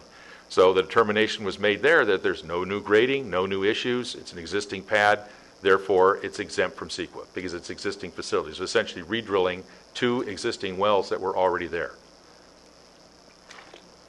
So that is CEQA review, and of course that was and at that time, the Planning Division and the county did not alter the basic permit of CUP 488. No new conditions were added, none were taken away, and there was no change. Now, one could say that was an opportunity in 1996. It's 19 years too late to go back and re-enter that opportunity to change CUP 488. It's just gone. The hearing is done, and the action is way beyond it.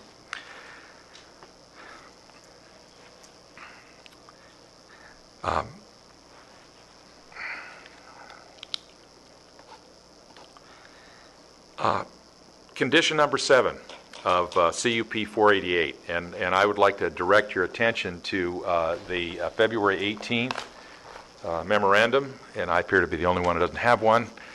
Here we go. And that was an interesting point, and I've responded to the point that's made both by Seafrog and by Los Padres Forest Watch as to what does the condition number 7 mean, which talks about nuisance and new stuff.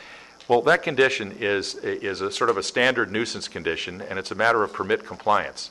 It's not a reopener where anytime you drill another well, you now have a new discretionary project. And on pages 2 and 3 of my February 18th, 2015 memorandum, I describe in detail, why Condition 7 doesn't reopen, is not a reopener to the discretionary review. And I said, the issuance of a zoning clearance is a ministerial action that is not subject to discretionary review. Thus, no new environmental review under CEQA can be required, and no new conditions of approval can be imposed as part of a zoning clearance. Condition of approval number 7 does not require further discretionary review of the permitted oil and gas project, but instead requires conformance with any changes in state or local laws applicable to ministerial permits. For example, the operation of oil wells are subject to ministerial permits issued by the Ventura County Air Pollution Control District, the permit to operate, authority to construct, and those permits from the APCD implement current state laws regarding oil and gas facilities. So they are subject to new standards. They're also subject to recent state laws implemented by the Division of Oil and Gas and Geothermal Resources, including AB 1960. And this law was passed in 2008, and regulations were adopted in 2010. This establishes minimum standards for the maintenance and possible replacement of oil field facilities. DECOR is in full compliance. We've checked with the Division of Oil and Gas on both of their oil fields. They're in full compliance with AB 1960. In this part of the memorandum, we talk about precisely what CUP 488 says. It says you're allowed drilling and extraction of oil and gas and other hydrocarbon substances, specifically including any other use requiring review and a special use permit. So the permit on its own says you're allowed to continue to do oil and gas except for something that requires a discretionary permit. And the use of the term nuisance and annoyance in Condition 7 allows us to address complaints regarding the operation of an oil facility, and we would check those complaints versus standards we have for nuisance and annoyance and air quality impacts and odors and things like that. It's not a reopener of the discretionary permit.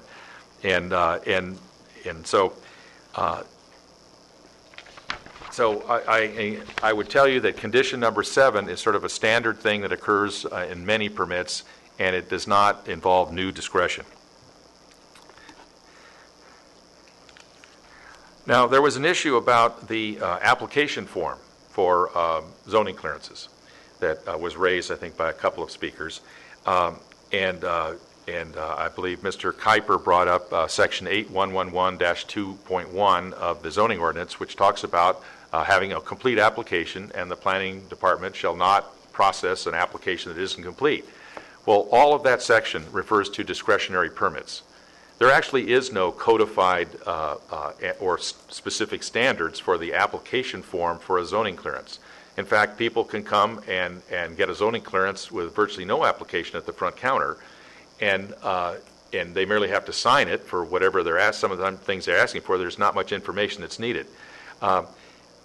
The zoning clearance application forms are administrative devices created by the planning division to help the applicant to turn in information that would allow us to more quickly review their request for a zoning clearance. But there is no standard that says you cannot issue a zoning clearance if this application is not complete. It's merely a decision by Mr. Wright, the permit coordinator, and his staff as to whether we have adequate information to either issue or not issue a zoning clearance. Because of all the interest in oil and gas projects, including Los Padres Forest Watch, Seafrog, the Board of Supervisors, and others, we have revised our application forms so that we have more information that we ask of the applicants when they file for zoning clearance. Well, what do we do with that application information and what we call special review? Well, special review in this case is a process that our staff, Ms. McGee over here, and I feel sorry for her, have put together where when someone asks for a zoning clearance on an oil and gas oil and gas project, we go back to the beginning of time, which in some cases is the 30s, and we review every piece of information that is in there. We also do a check of the meets and bounds of the CUP boundary and make sure that that information is properly reflected in the county GIS layer.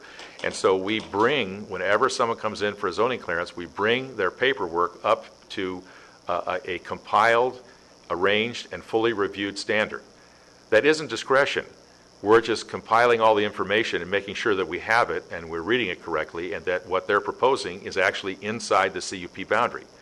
And on occasion, we find out that no, it isn't, right? And so that's why we review these oil and gas applications, because of course, over a course of 50 years, some of the files are, well, mildly chaotic, okay?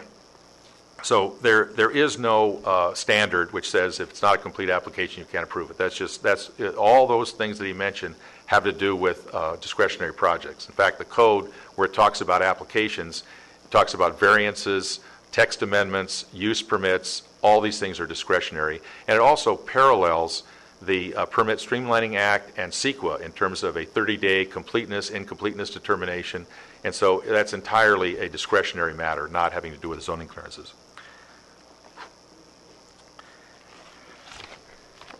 I want to touch ever so briefly, and I apologize again for going back to the 2013 U.S. Fish and Wildlife Service letter. There are 23 measures listed in that letter, 22 of which I would classify as mitigation measures. The 23rd is more of a land use policy. The 22 measures that are physically the applicant can do something are being implemented on any oil permit that we grant, right, or we recommend be granted. The 23rd measure has been mentioned about that no oil facility should be placed within a half a mile of a condor nesting site. Well, again, that's not a law, that's not a regulation, it's not a policy, and actually it doesn't quite make sense because the oil facility, like a pumping unit, that's say a half a mile from a condor nest, it doesn't have the ability to get up and walk over to the nest and stomp on it. It stays in place. So the only way a condor could be affected is if it gets out of its nest and flies over and somehow gets on the oil site and is harmed in that manner. So it actually makes no sense to have any kind of a setback because the issue is what happens to a condor if it happens to wander onto a producing oil site, because the oil site is not going to go bother the nest unless it's immediately next door. So anyway, that's one point I wanted to make there.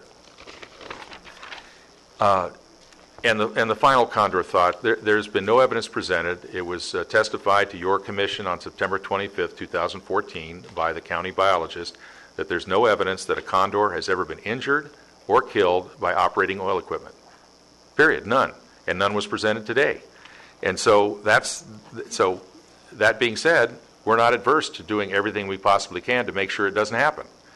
But let's be real that there is no significant, substantial evidence, as you would say under sections of CEQA, there's no substantial evidence of an impact on condors from operating oil facilities.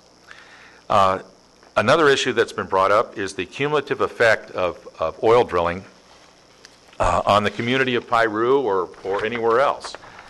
So let's just talk about the cumulative effect. Well, you can't see the Temescal oil field from the community of Piru. You can't see it, you can't hear it, you can't smell it. It's 2.5 miles away, okay? And it's a half a mile away from the lake, and it's up on top of a hill, so even if you're down at the lake, you can't see it, right? It's not visible from anywhere.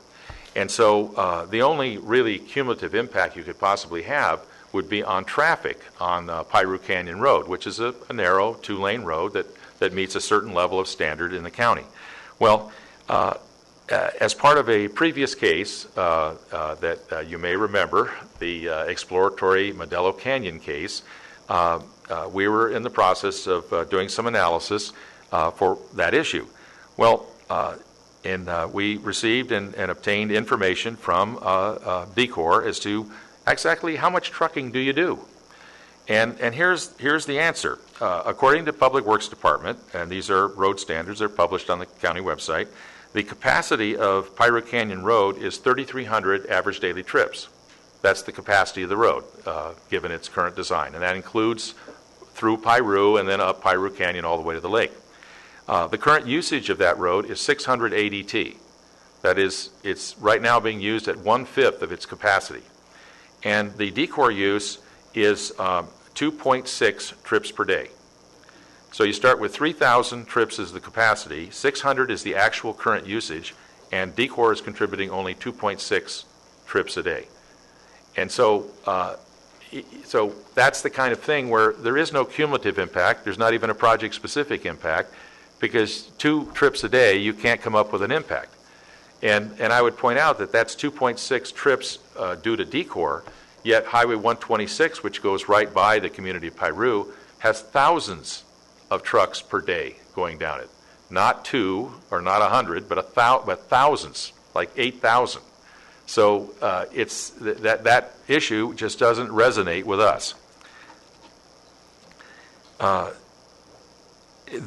issue came up about the language of CUP 488 in terms of Condition 2 and Condition 3, that somehow it only allowed 1 well. Actually, what it allows is 1 well within 200 feet of the creek, but all other wells have to be 500 feet from the creek. That's what the permit says. And so they're in compliance with that. And the idea, I imagine, back in 1956, well, you get to have 1 well close to the creek, but everything else you do has to be further away. And maybe it's because there's a specific site that the applicant wanted to drill, because an exploratory well is a very particular thing where you put it. But there is no limitation on wells, and it also, the thought that this permit only allows 1 well is sort of inconsistent with other parts of the permit. A comment was made about flaring. Oil companies are not required to build a pipeline. Pipelines are built where there's enough gas, and the price of gas will pay for the building of the pipeline. But they're not required to build a pipeline. And so where they don't have a pipeline, they have to operate the flare under permit from the Air Pollution Control District. And they have various standards. In fact, the flare is actually designed to prevent air quality impacts, because burned methane is a lot less impacting than straight methane going into the atmosphere.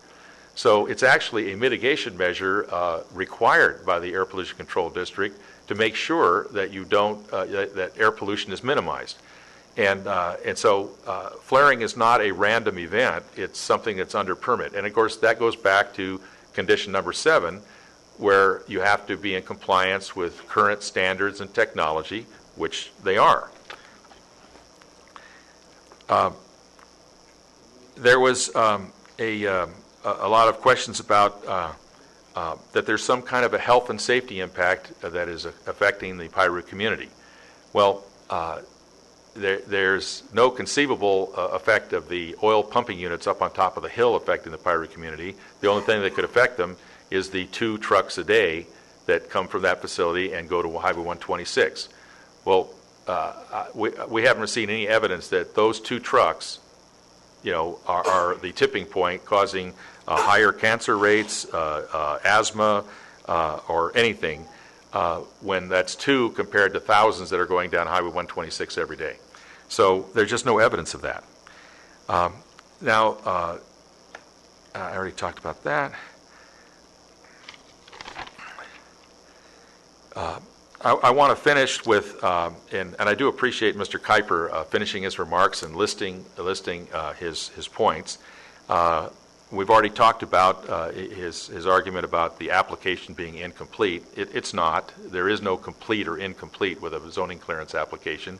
It's just whether we have an adequate information to process the zoning clearance, and if we need more, we ask for more. But there's no deadline and there's no penalty for having an incomplete application. Or let me put it differently, that there's no penalty if we accept less information for one operator versus another, or one applicant versus another, because it's up to us to review the zoning clearance for compliance with any applicable CUP. And we have to review that anyway. This was intended for the applicant to try to shorten our time frame on working on their project.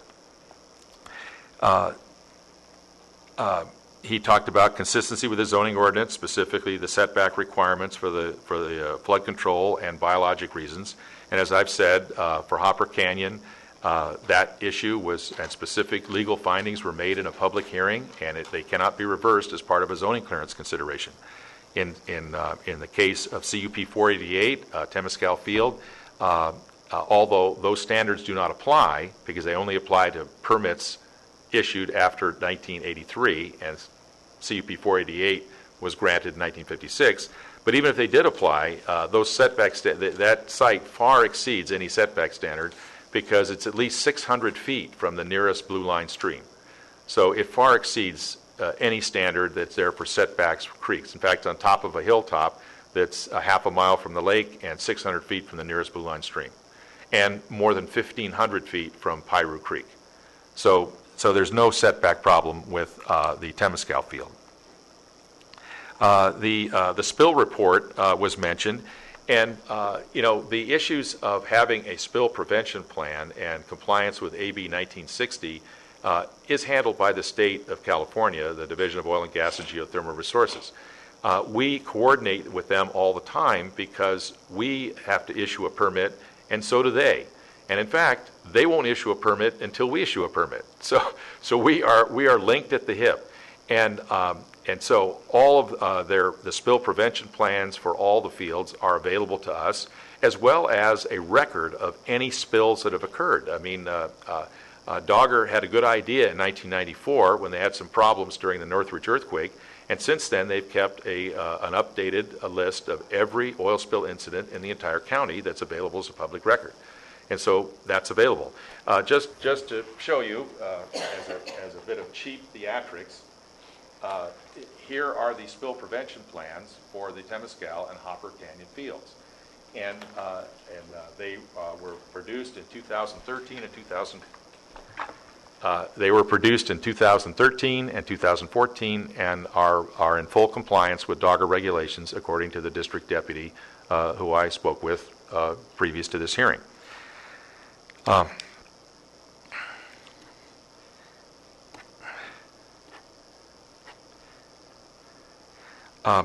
very curious sentence was included in Mr. Kuiper's summation, and he said that not every zoning clearance is ministerial, and you can determine whether it's ministerial or discretionary on a case-by-case basis. That would be a wholesale rewriting of law and would send us into another world of not knowing what the hell we're doing in implementing the zoning ordinance. We can't decide on a case-by-case basis what's ministerial and what's discretionary, or else chaos would reign. The zoning ordinance and state law specifically say what is ministerial and what is discretionary, and it's clear. Zoning clearances are ministerial. We can't put it any other way. Now, he mentioned a dismal record of CEQA review. Well, I guess for the 1956 CUP, there was a dismal record because, of course, CEQA didn't exist and there was no environmental review at all that I can detect. But that's the way it was for everything prior to 1970, and that's not a dismal record of anybody. It's just that DECOR purchased a property that was subject to an old CUP. It's not that they, as a permit applicant, have had a dismal record or the county has had a dismal record in environmental review. If they were to come in to modify the permit today, we would conduct environmental review. But remember that environmental review has two things. It has the proposed project, that is what the changes and the physical changes in the environment are that you're looking for impacts. Then it has an existing setting. If they were to come in for a modification today, all the oil wells that are out there and all the pads, that's part of the existing setting and not an impact that would be reviewed under CEQA, even if we were to do CEQA today. And the existing setting would include all the trucking and all the air quality emissions and any other effects that are happening from the existing oil field.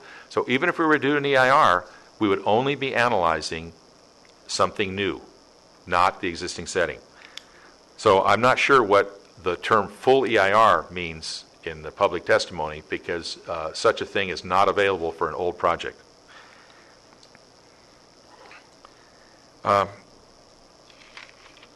And as best we can tell, just as a closing remark, we're not aware of, as we sit here, of any other zoning clearances appealed in the county of Ventura. And Ms. Prilhart has a long memory, but she doesn't remember any, and she's been here for way too long, and she needs to move aside for others.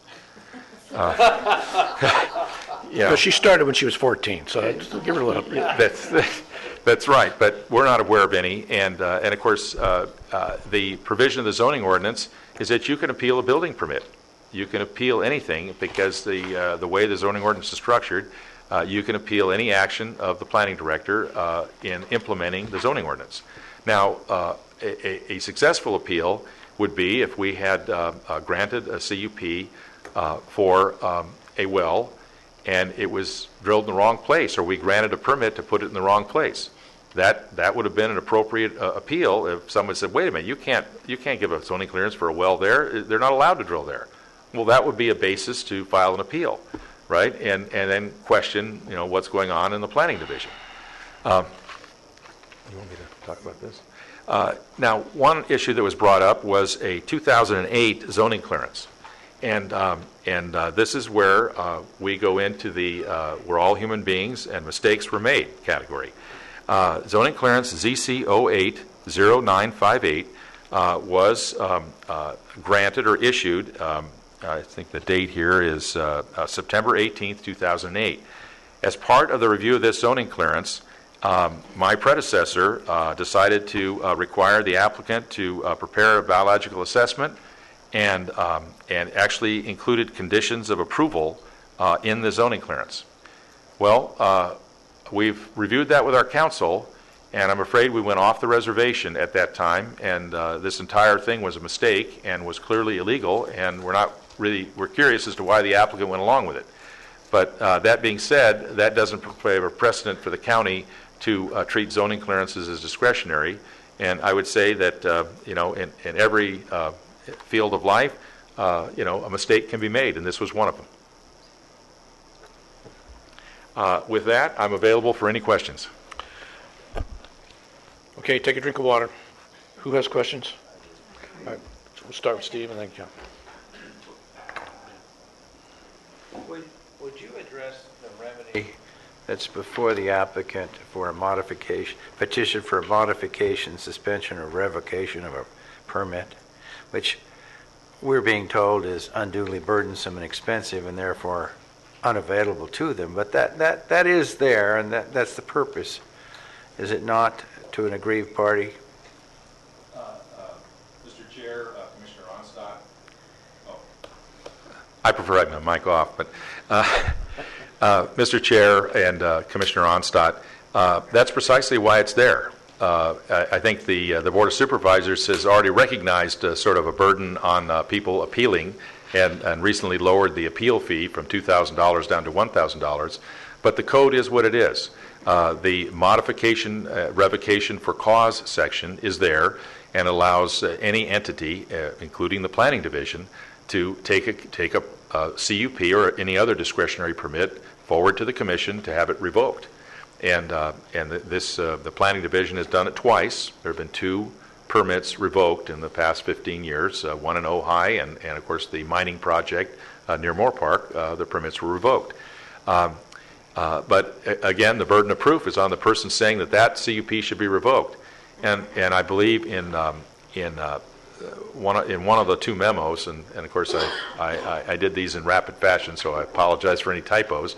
In one of the 2 memos, we point out that if you actually identify that there's some violation of federal law or there's some public health and safety menace, there are grounds for revoking a permit, and I provided them for you.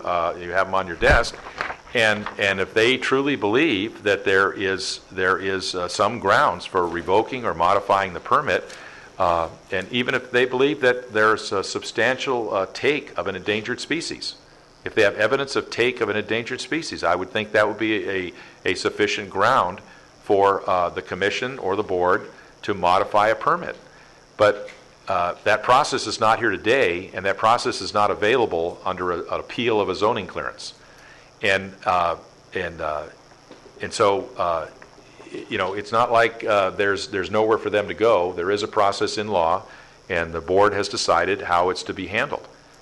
And since if a private entity wants to take that step, they have to pay for the county cost of processing that step. I would assume if someone demonstrated a health and safety problem, that the county itself might even initiate. That is, well, actually, that is true. I mean, if you recall the revocation of the Best Rock mining project, we had complaints from the neighboring property owner, essentially saying, "What the hell is going on down there?" And we analyzed it and said, "You're right. We have a problem here," as well as the state was concerned with it. So, yes. Thank you, sir. Commissioner Dukas? There were several, I scribbled the numbers down, several references, I think, to the Piru area plan regarding consistency with the general plan, which is number 2 under zoning clearance issuance of. This is on page 9 of 18 in our staff report.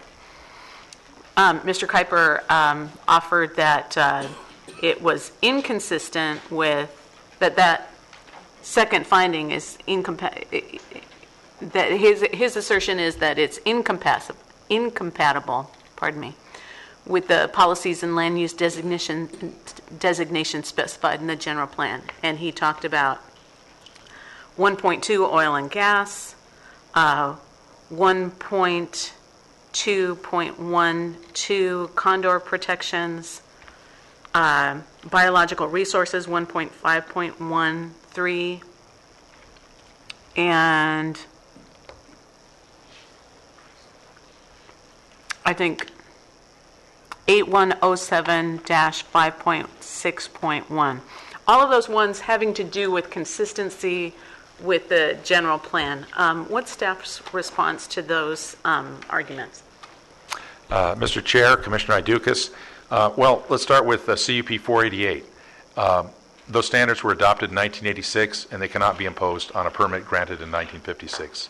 They have a contract. We can't change it through adoption of policies or ordinances. So they simply don't apply to CUP 488.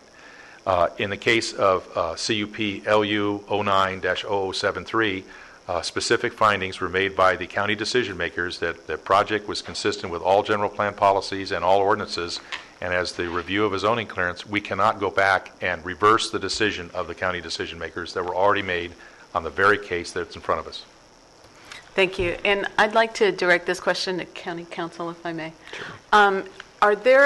Is there case law in CEQA that says even if you got it wrong, even if the case could have been made back in 2010, that you messed up and that you should have analyzed this and you didn't, and here we are 5 years later? Is there case law that says the time ran out? Yes, there's lots of case law that says that, and one of the, CEQA's main purposes obviously are to protect the environment, to provide as much information as possible to the decision makers when the discretionary decision is being made. But then another really important goal and policy of CEQA is to give finality to applicants and everyone else. And so that's why CEQA has relatively short statutes of limitation, ranging from 30 days to a maximum of 180 days for filing a lawsuit after a discretionary decision is made or a project is commenced without any CEQA review. And so that's absolutely at one of CEQA's core principles. And so, yeah, there's lots of case law, and the statute itself says that if you wait too long, you can't reopen a discretionary approval because you think there's something wrong with the CEQA review process. And I guess just as a segue, and I can't emphasize enough, and I know it's been said several times, but our zoning ordinance specifically categorizes zoning clearances as ministerial approvals. And so it's absolutely unworkable, and I completely agree with Mr. Baca that it would literally bring chaos to our planning process if planners had to decide on a case-by-case basis when a zoning clearance was discretionary versus ministerial. That issue is already stated. It's ministerial in a zoning ordinance itself. And just because some personal judgment is involved in deciding whether or not to issue a zoning clearance doesn't make it discretionary. You can have some personal judgment. It doesn't make it into a discretionary approval. And I'm kind of rambling a little bit, but my legal concern with, I'll call it the strategy of challenging zoning clearances versus going for modification revocation, is that it places the county itself at risk of lawsuits and monetary judgments filed by permittees. Because once you get like we've been saying, once you get a conditional use permit, that is a contract. And once the permittee starts investing in the use that's already been approved, that becomes a vested right. And so if we later, a few years later, decide to change our minds or think that something wasn't looked at well enough when the discretionary decision was made and we change course, then we're absolutely susceptible to being sued and losing, having an adverse monetary judgment found against us. And that's just black letter law. And so I just have to tell you that it really concerns me to see this, that strategy being used here and suggesting that, it's fine for you as a planning commission to go down that path, because in my legal opinion, it's absolutely not fine. And again, it would put the county in liability's harm's way. Thank you. Any other questions? No. Any additional comments from staff? Hearing none, then I'll close the public hearing, and the commission will deliberate. Comments, reactions, motions? Let me understand clearly. The appellant is here on its appeal. The recommended actions are to deny the appeal. So we can either refer this back, but we have to give clear specifics on why we're referring it back, or we uphold the appeal, or we deny the appeal. Well, absent any discussion, I move staff recommendation. Okay, I have a motion on the floor. Do I have a second? I have a second on that. Okay. I have a second on recommended actions. Any discussion on the motion? Commissioner Dukas? Sir, where my heart is, and I understand the effort to make sure that we look at these things where it's possible. I know that in another hearing on another matter, I felt very strongly that there was an opportunity to look at impacts to condors with a different project, not the exploratory wells, but another one. I think it was about a year and a half ago, and I still think I'm right. But in this particular case, it appears to me that the window of opportunity for looking at that again was in 2010. And I know it's frustrating, and I know there's lots of times where things were done wrong, even in the interest of bending over backwards on a biological assessment that's gone missing because it wasn't the proper thing to do. There does have to be an interest in finality, that this is it, and we go forward. And so I've listened very carefully. I've read every word. I've taken it under consideration, and I think I'll move to with the maker of the motion. Any other comments on the motion? The chair would like to make a few comments then. I concur with Commissioner Dukas. Mr. Kuiper raised some very interesting arguments. Very persuasive, sir, by the way. But for us to start wandering from ministerial to discretionary, I have to agree. It does not bring that finality the Commissioner talked about. There has to be an end. We all know the Latin for decision is decide, and decide is the term to cut off. So there has to be a point where it gets cut off, otherwise we just keep going around and around and around. I understand where the concerns and what should have done, could have done. If we had known what Twinkies would have done to us when Martin and I were in the 50s, we would have known a lot better not to eat them. But we did. So this is where we're at. This is the very narrow, very specific black letter of the law for us to open the box. I have to concur with county council on that. This is not the place to do it. It should have been at the discretionary permitting process. The fact that that was 5 years ago was 5 years ago. But going forward, it's going to be there. And as far as the applicant, he's quite right. They have detrimentally relied on the fact that they have been given the proper permits by the proper deciding bodies. And so therefore, they have to be honored. If they violate them, then they can bring it back. It's been presented that it's burdensome to bring it back. As we talked about Best Rock, we got the complaints, somebody came talk to us about it. That podium's always available under number 4, public comments. So, and if this body, under the appropriate same section, if we want to do something about it, it's easy enough for us to direct staff to do that. So that microphone's always available to the public. So with that, I'm going to have to support the recommended action. Any other comments? Please vote. I'm sorry, Rick. The only addition I would say is that it's a very restrictive area we're working in today, and I greatly appreciate county council's defining that for us. It makes I guess my decision a little bit easier, a little more restrictive, but certainly easier. And I appreciate the chair's request for that clarification. Otherwise, I'm ready to vote. All right. Please vote.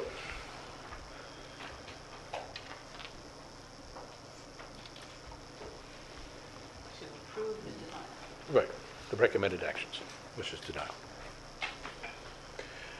Okay, the appeal is denied, 5-0.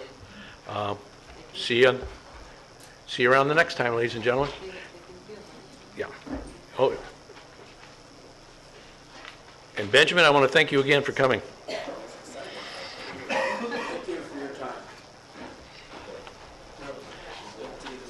And by the way, Ref, that was a bad call. Yeah, he'll never use that one again.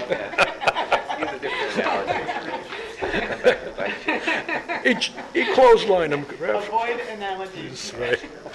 They live forever. All right, well, the room is clearing. It's been a long day, but I'm sure the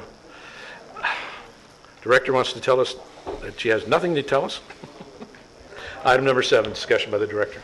That's exactly what I was going to tell you. I have nothing new to report since I saw you last week. Okay. Is there any items by the Planning Commission? Hearing none? Next staff meeting is? The April 2nd? April 2nd. That's the next Planning Commission meeting? This meeting is now adjourned.